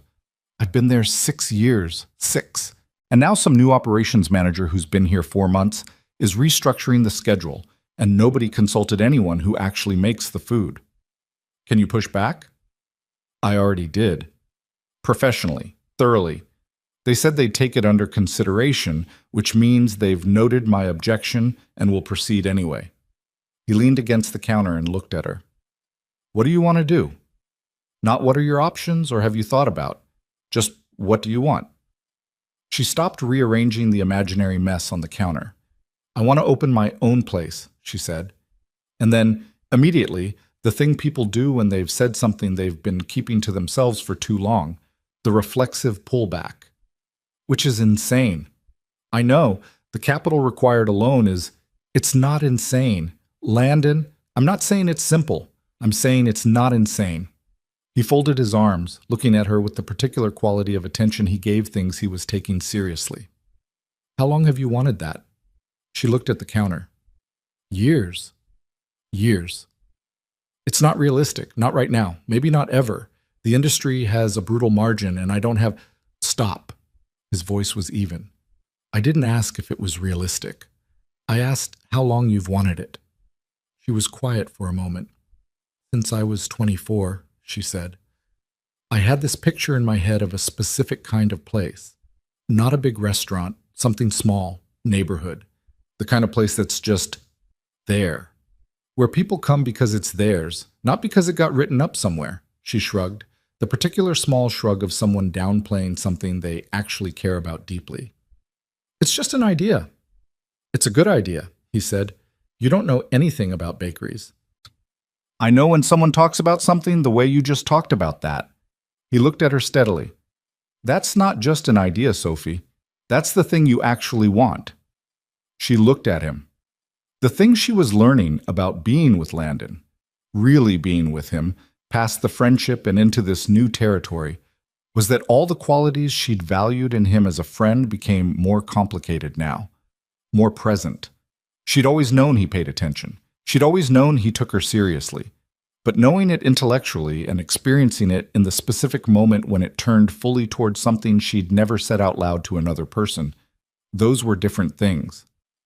I can't talk about this right now, she said, not evasively, just genuinely overwhelmed by the proximity of the conversation to something she'd been protecting. Can we just order food and watch something terrible? Yeah, he said, without any indication that he felt dismissed. What do you want? Anything that requires no decisions from me. I'll handle it. He handled it. They ate on her couch and watched half a nature documentary, and she fell asleep before the end, which she was going to be embarrassed about later, and he covered her with the blanket from the back of the couch and let himself out quietly, and texted her when he was home, per their ongoing arrangement. She woke up at 2 a.m. to still think it's a good idea, sleep well. She held her phone in the dark and thought about a woman who wanted to open a small bakery that felt like it belonged to the neighborhood. She thought about it for a while before she went back to sleep. Christmas that year was the first one in 4 years that Sophie spent without the shape of a relationship organizing it. She had Jenna for Christmas Eve.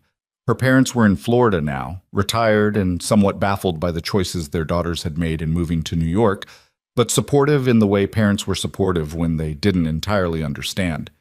And Priya's family chaos for Christmas Day, which was a full-contact event involving 14 people in a Queens row house and enough food to constitute a genuine hazard. She was good. She was genuinely good. The absence of Marcus was not the wound she might have expected, or rather, it had been, weeks ago. But it had healed faster than she'd anticipated, which told her something about the nature of what she'd lost. You didn't miss a specific person, she was learning. You missed what you'd hoped they would be. And when the hope had been fading for months before the ending, there was less to miss on the other side. What she noticed at Christmas was different.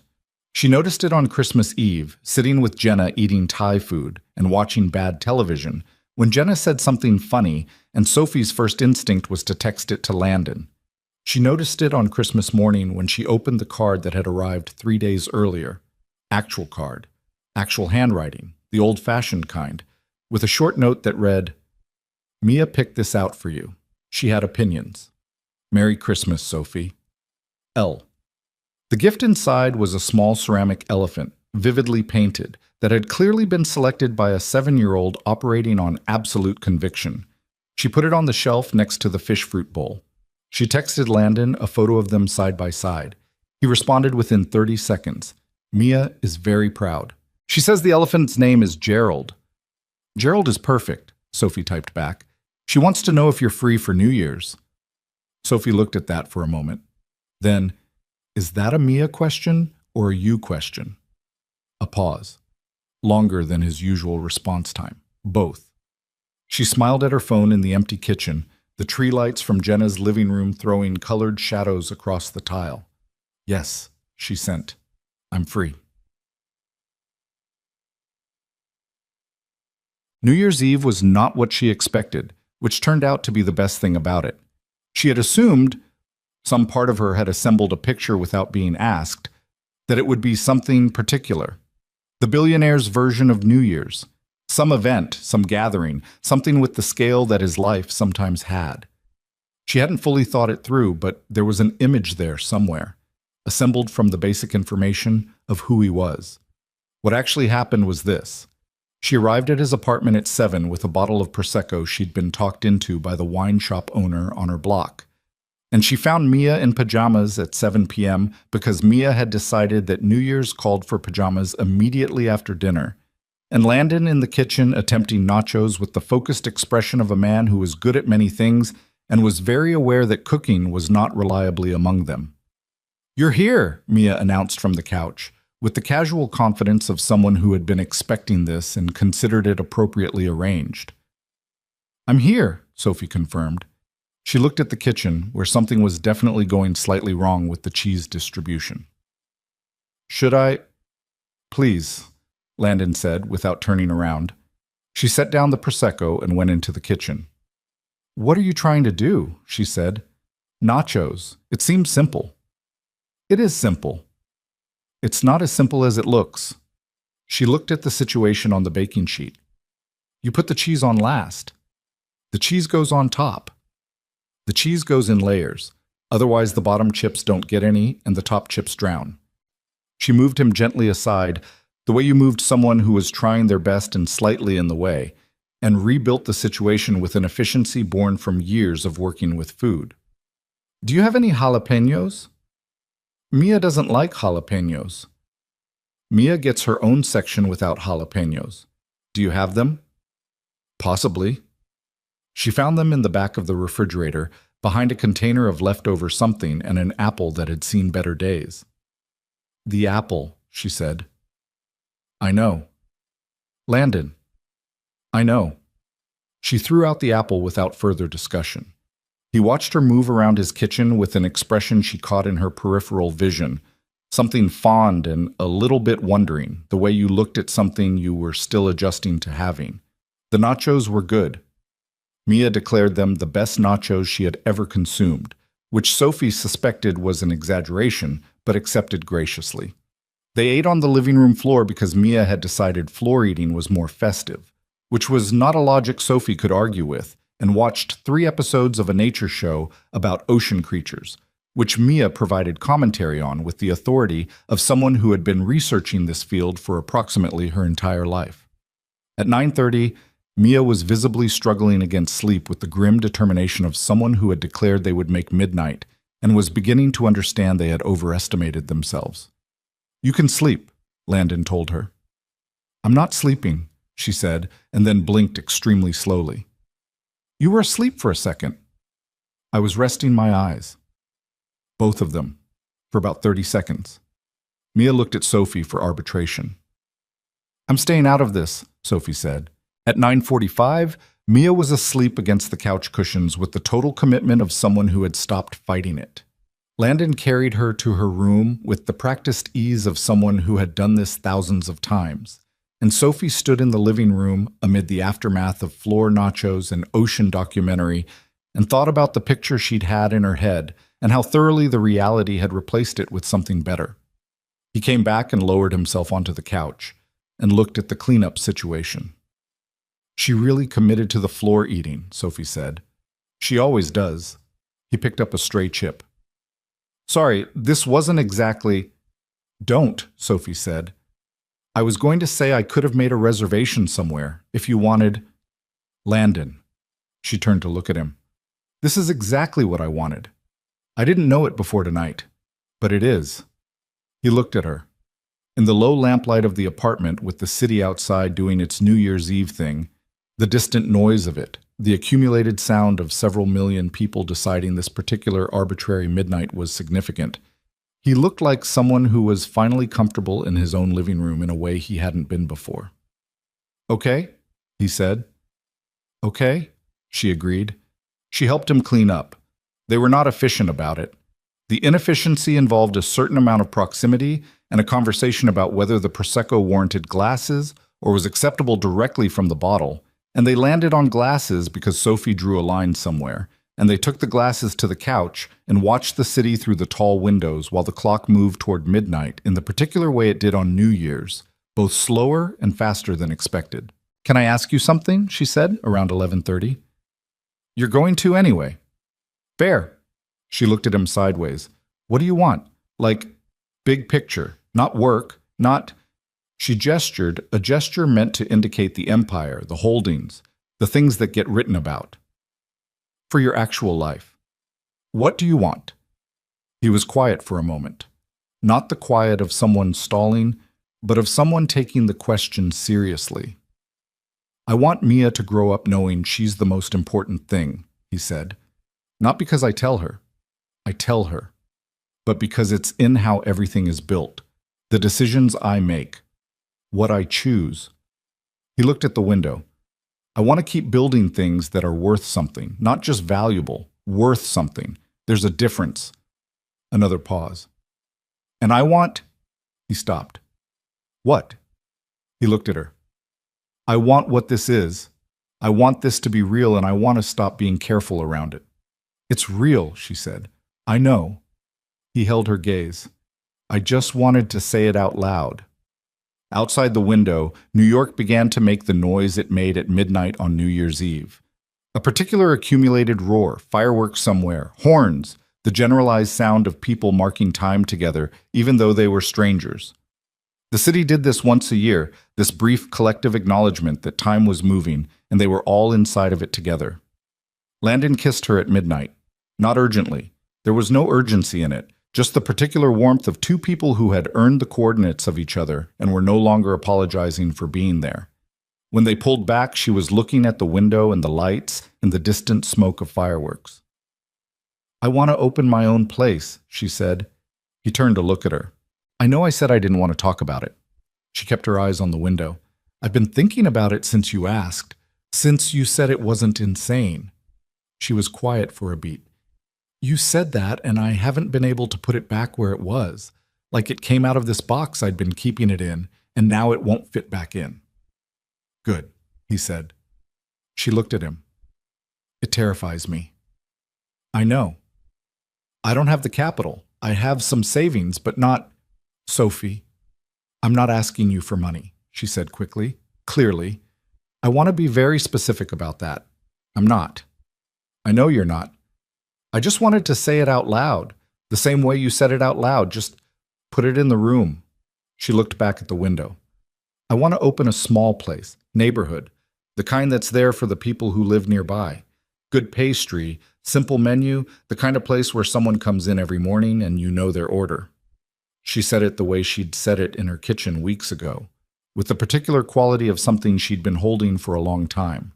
I've been carrying that picture for 6 years, and I keep putting it down because the timing isn't right, or the money isn't there, or I don't know enough yet.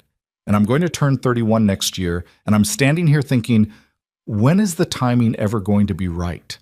He didn't say anything for a moment. Then, never. The timing is never going to be right. That's the thing about the timing. She looked at him. You build the thing, and then the timing becomes right retroactively, he said. That's how it works. Nobody who's ever built anything waited until it felt safe. Is that what you did? That's exactly what I did. I was 26 with bad credit and a business plan that had 3 significant holes in it that I didn't fully identify until 6 months in. He said it plainly, without romance. It was not a smooth start. You say that like it worked out fine. It worked out. It was not fine on the way. He shifted to face her more directly. Sophie, you've been doing this for 6 years. You know the business from the inside better than most people who try to open places from the outside. You know the margins, you know the supply chain, you know the customer side. You're not starting from nothing. You're starting from a foundation most people don't have. She looked at him. Are you trying to talk me into this? I'm trying to make sure you're not talking yourself out of it. There was a difference, and she felt it. I'm going to think about it, she said. Good. Seriously, not just say, I'm going to think about it, and then put it back in the box. I'll hold you to that. She believed him. Holding people to things was one of his qualities. Not in a pressuring way, but in the way of someone who took you at your word and expected you to take yourself at it too.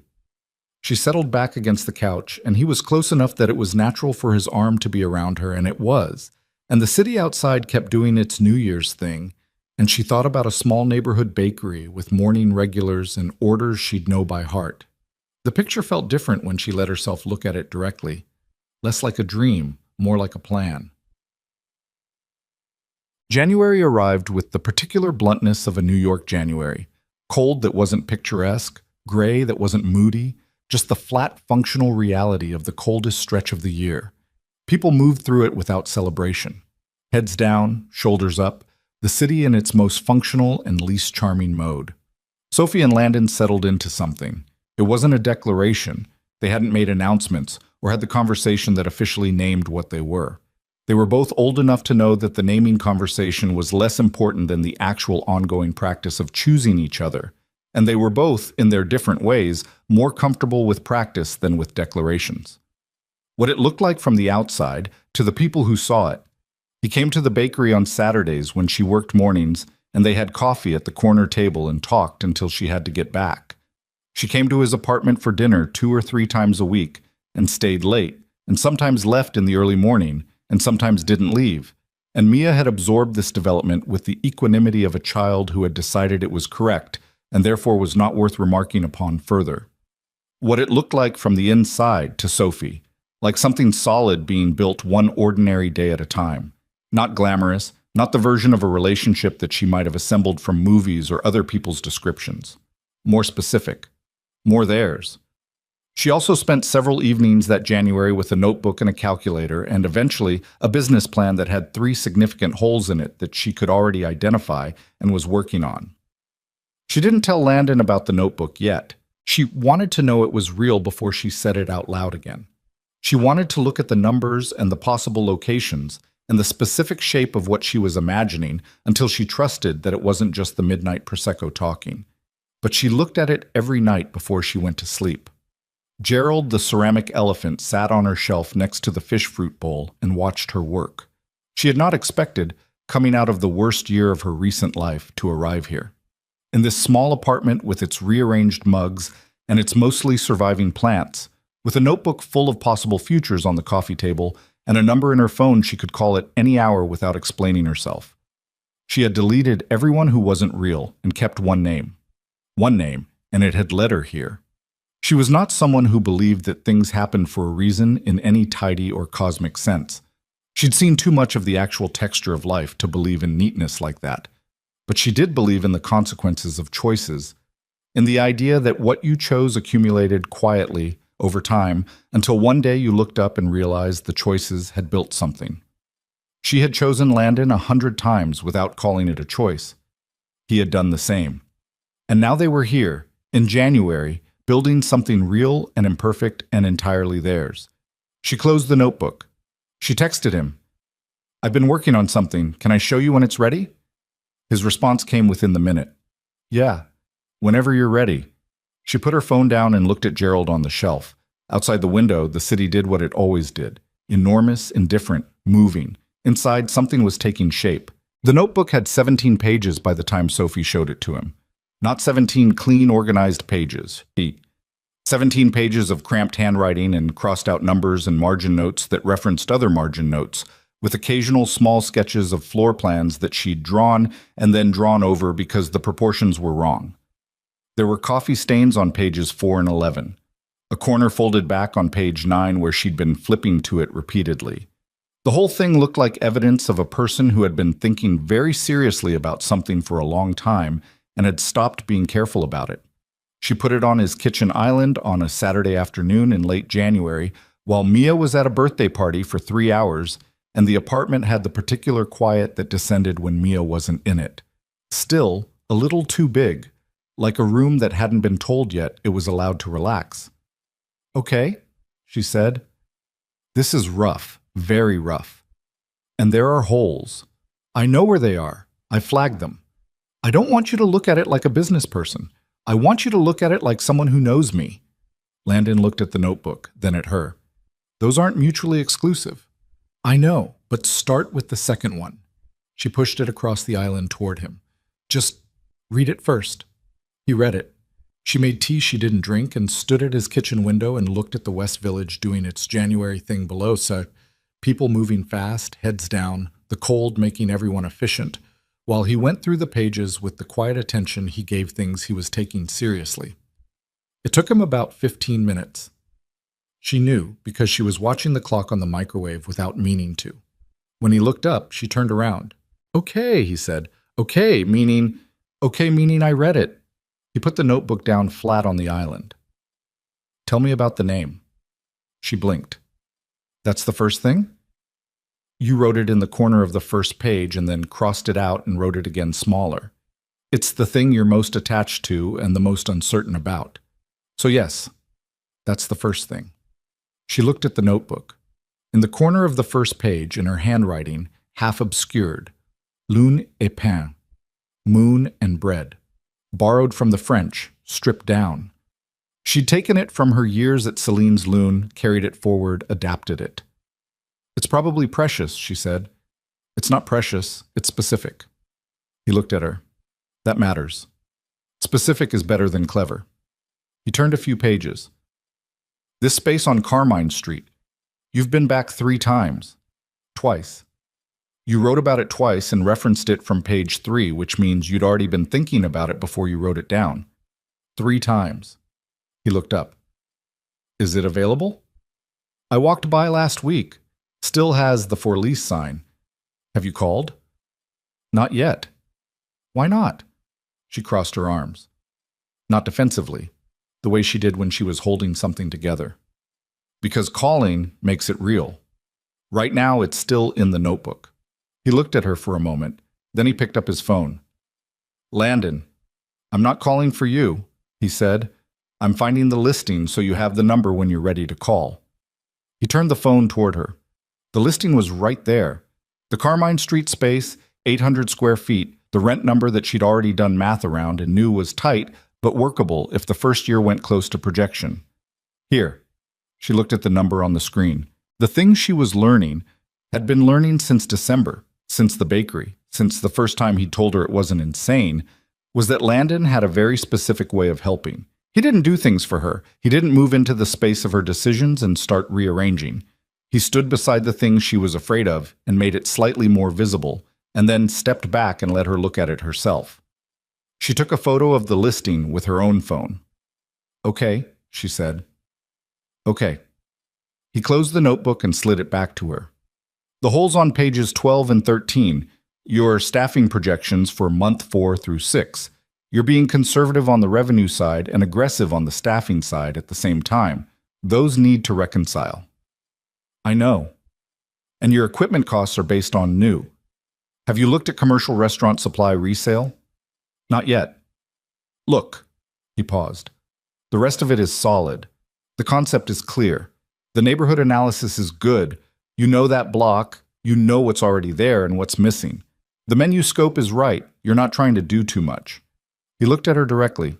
"This is real, Sophie. This isn't a dream in a notebook.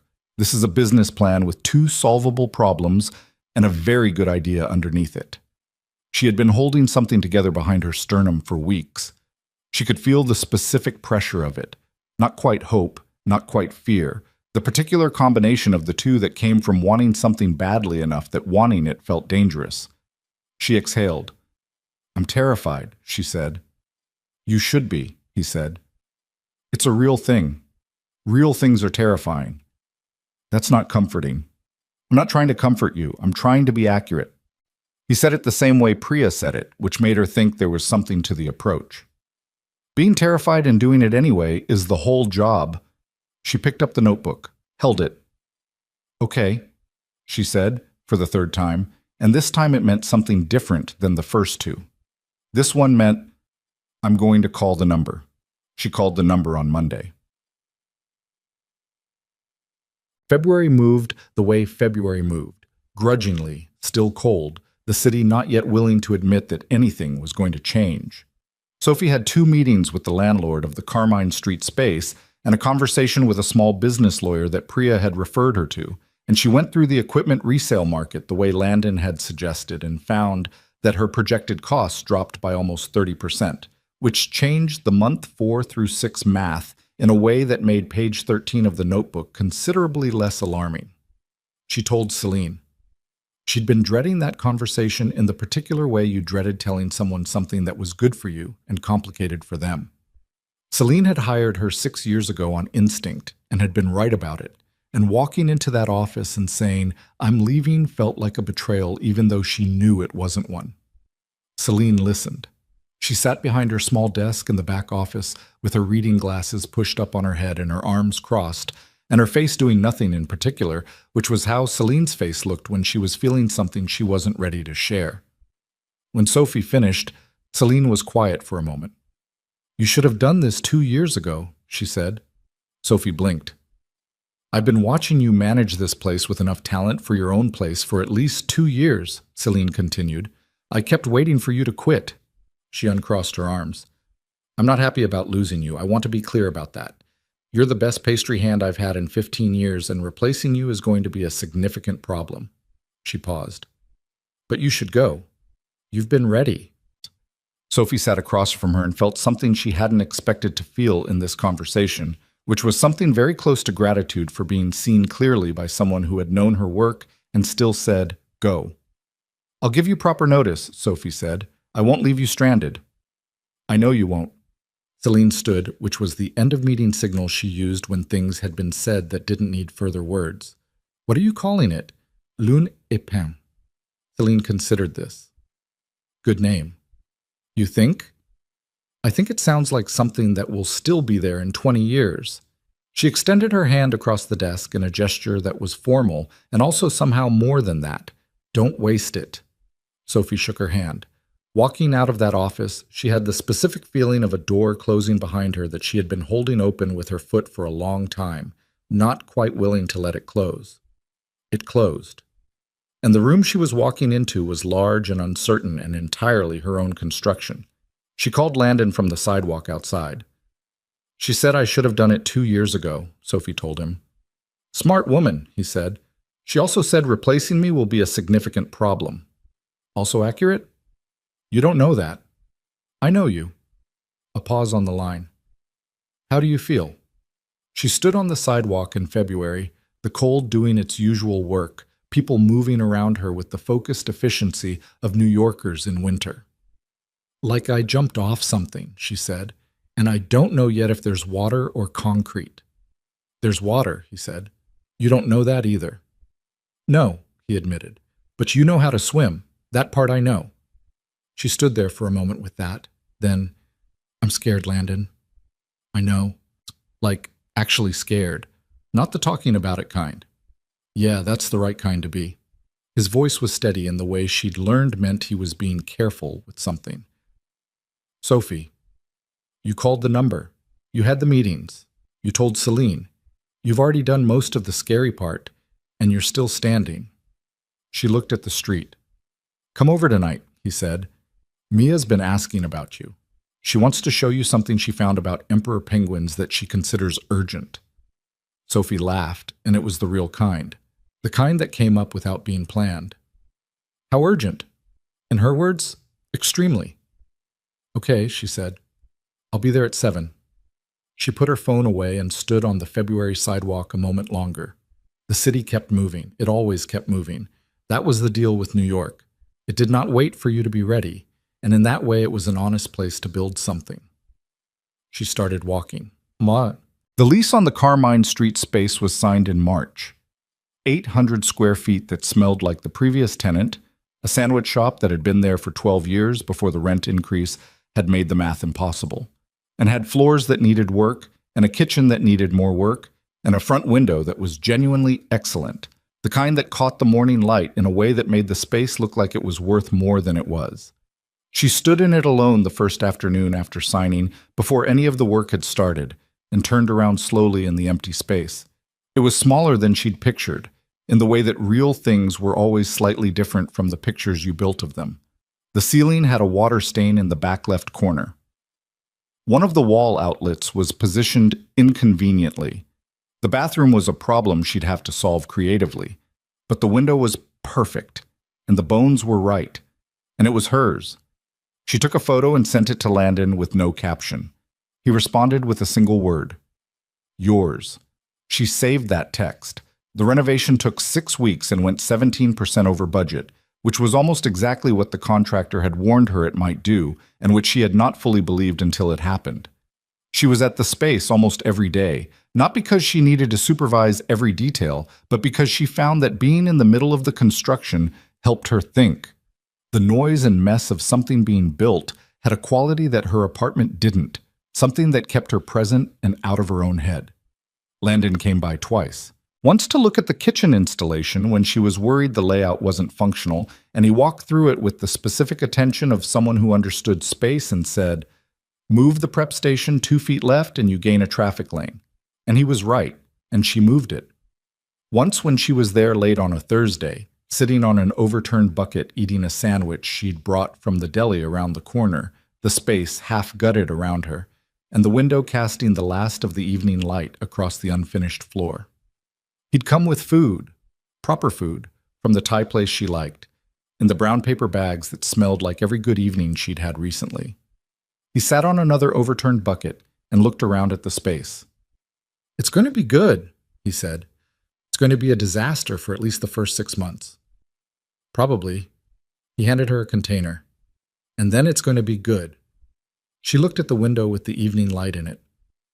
"I keep thinking about what Celine said," she told him, "that I should have done it 2 years ago. Does that bother you?" She considered it. "A little, in the way where you think about the time you spent not doing the thing and wonder what you were waiting for."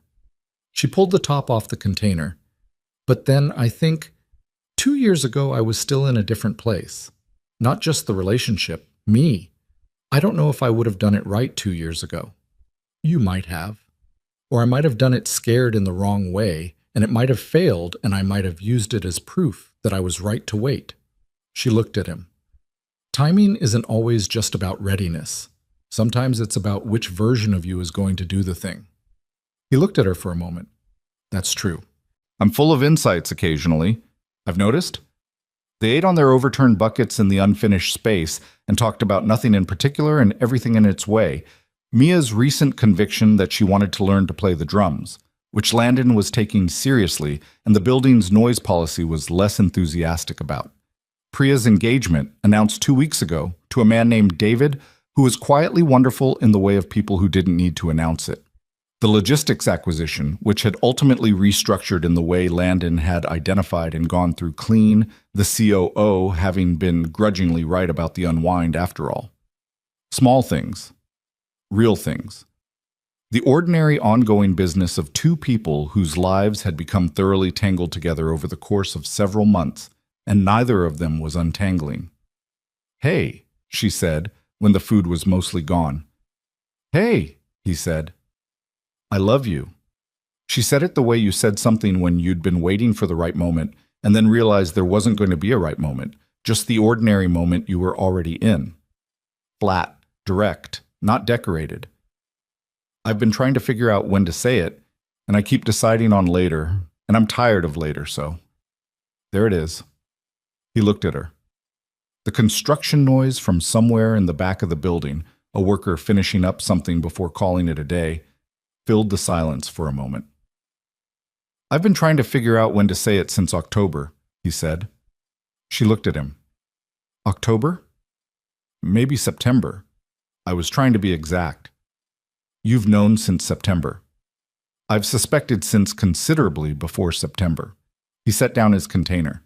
I love you, Sophie. I've been loving you quietly for long enough that I lost track of when it started. Which I recognize is an absurd thing to say, but it's the most accurate thing I have.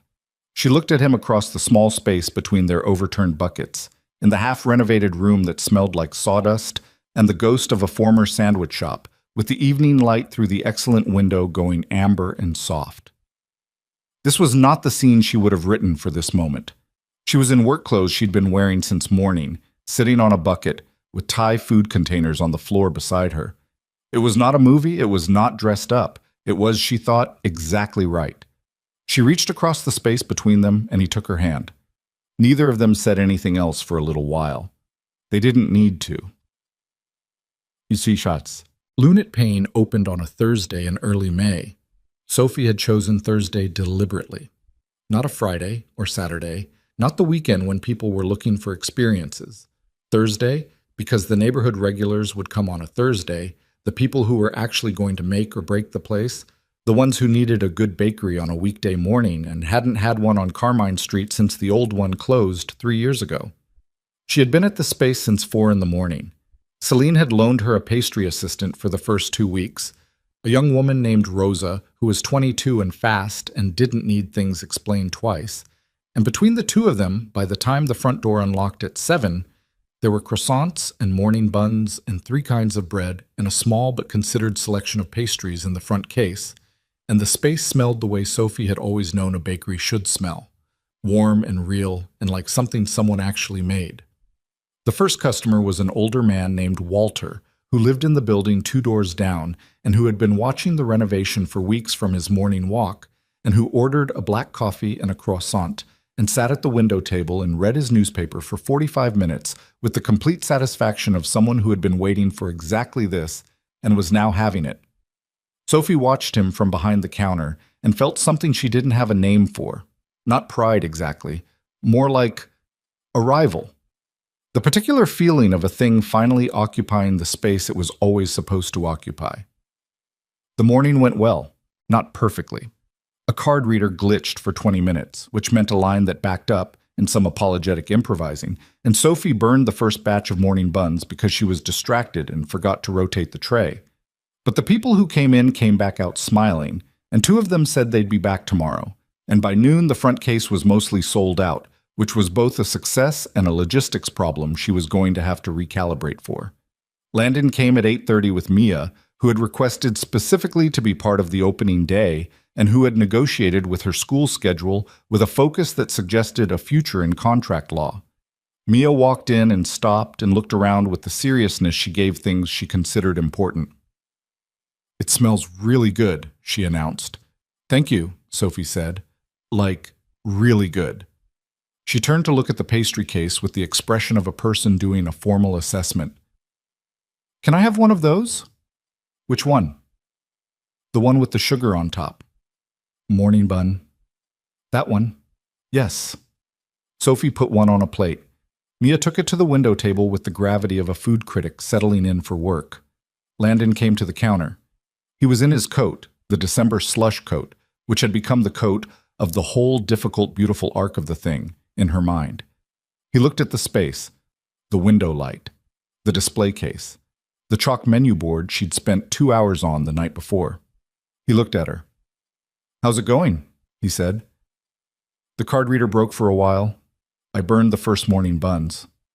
"So good, then." "So good," she said, and meant it. He reached across the counter and took her hand briefly. Not long, because there were customers and she was working. Just a brief hold, the weight of it communicating something that didn't need words.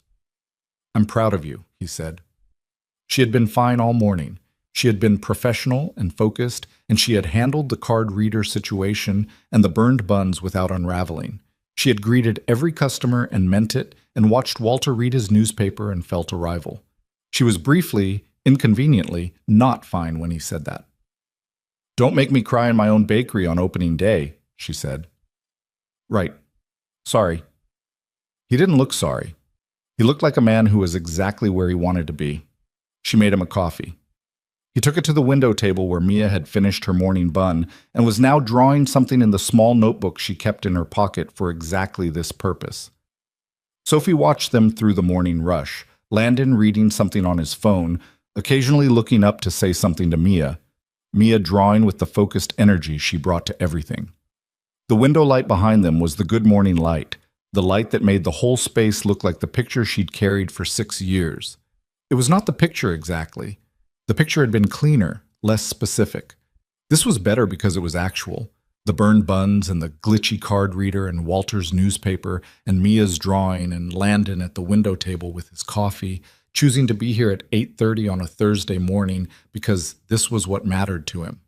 The same reason she'd kept his name. People asked later about how it had all come together. The bakery people asked about the business, how she'd made the leap, how she'd funded it, what the first year had really looked like. She told them honestly. She'd saved, she'd borrowed modestly, she'd been terrified. The first 6 months had been exactly the disaster she'd predicted. And then month 7 had turned a corner, and month 8 had been the first month she'd felt like it was going to survive. The staffing had been hard. The margins had been what she'd projected, and not a dollar more.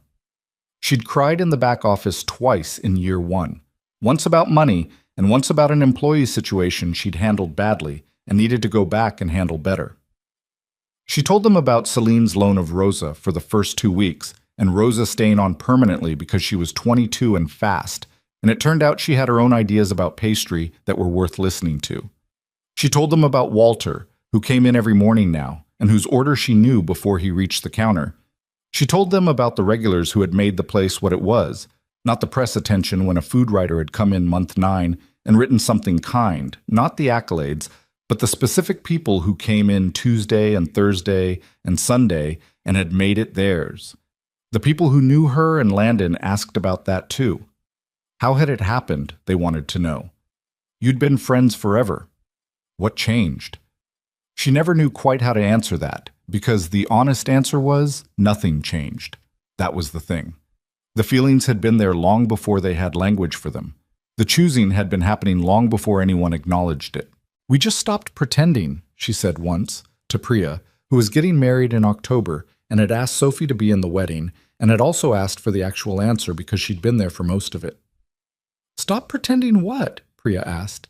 That what we had was only what it was labeled. She thought about it. We'd been calling it friendship because that was the word we had, and then we ran out of road on that word and had to use the real one. Which is? Love. She said it plainly. It had gotten easier to say out loud, which was a thing she'd learned about saying the true thing. The more you said it, the less it required courage. We'd been loving each other in every practical way for 4 years. We just didn't say it until we did. Priya looked at her with the expression she wore when she was right about something and choosing not to say so explicitly. What? Sophie said. Nothing. I'm just noting that I knew. You knew. I knew from the farmer's market story, when Jenna told him about the contact purge. She sipped her coffee. A man who didn't love you would have filed that information and moved on. He turned it over for 2 months. He's a thorough thinker. He's in love, Priya said. There's a difference. Yeah. The October wedding was in a garden in Brooklyn. The kind of wedding that had taken 8 months to plan and looked, on the day, like it had come together effortlessly, which Sophie knew was Priya's particular genius. She sat at a round table with Jenna and Rosa from the bakery and a friend of David's who turned out to be a marine biologist, which Mia, seated next to her father 2 tables over, found intensely significant. Sophie watched Priya and David from across the room, the way they moved around each other, the way Priya laughed at something David said. The specific laugh that meant it had actually gotten her, not the social one. The way David looked at her when she was talking to someone else. That unguarded look that people had when they thought no one was watching. She felt Landon's hand find hers under the table without looking. She turned to him. He was watching the dance floor, a slight smile on his face. He wasn't looking at her. He was just holding her hand, the way you held something you didn't think about holding anymore because it was simply the state of things. She thought about a kitchen floor at 2 a.m. and a contact list and a name she couldn't delete. She thought about how small that moment had seemed when it happened. Just a woman sitting on a tile floor, overwhelmed, making an impulsive decision not to remove a single name from her phone. How something that small could be, in retrospect, the hinge everything turned on. The choices you didn't know you were making. The paths you were already on before you noticed. She had spent a long time believing that love was a thing that happened to you, that you found it or it found you, that circumstances aligned and timing cooperated and the right person appeared. She'd believed that because it was easier to believe than the alternative, which was that love was a practice, a daily choice made quietly, without announcement, in the ordinary moments when nobody was watching. She had chosen Landon when she chose to tell him the true thing instead of the comfortable one. She had chosen him when she picked up the phone at 2 a.m. because he needed someone to not be alone at 2 a.m. She had chosen him every time she'd told him about the bakery dream instead of burying it, every time she'd let herself be actually seen rather than the edited version that felt safer. She had been choosing him for years in every small way before she'd had the courage to choose him in the big, obvious, undeniable way. And he had been doing the same. That was the thing about this.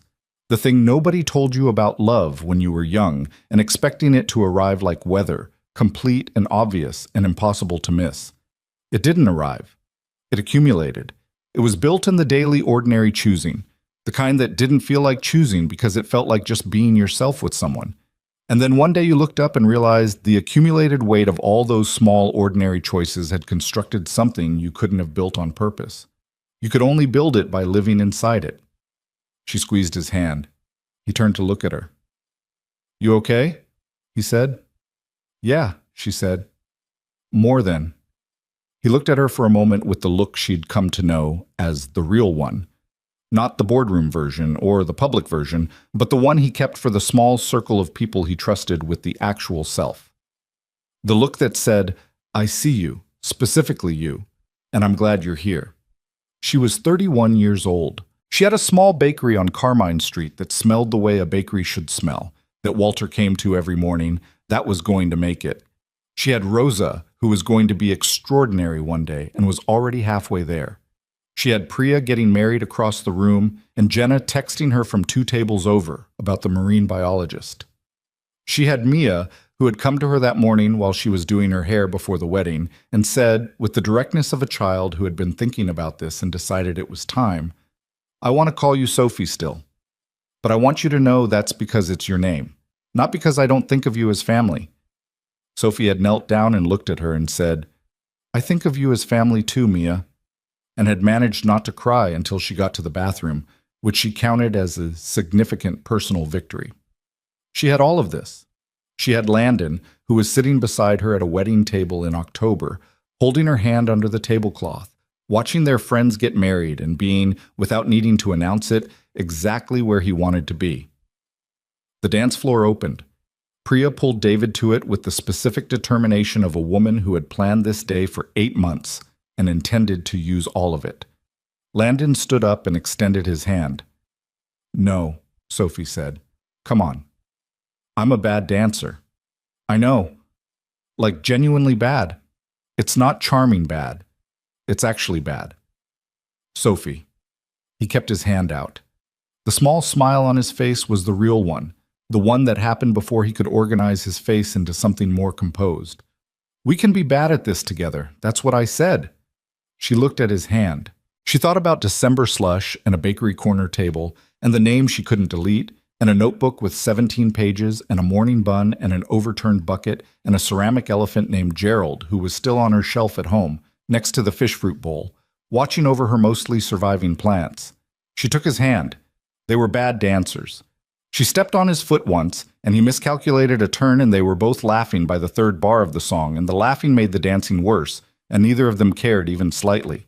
Across the table, Mia was watching them with the expression of someone who had filed a report many months ago that events had now confirmed correct.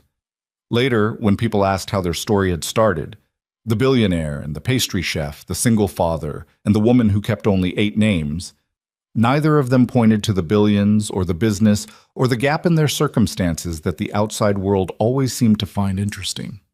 Those things had never been the story. They had been furniture. The story was underneath. The story was this: 2 people who had known each other for 4 years, who had been quietly choosing each other in every small way, who had finally run out of road on the word friendship and had to use the true word instead. The story was the name she couldn't delete.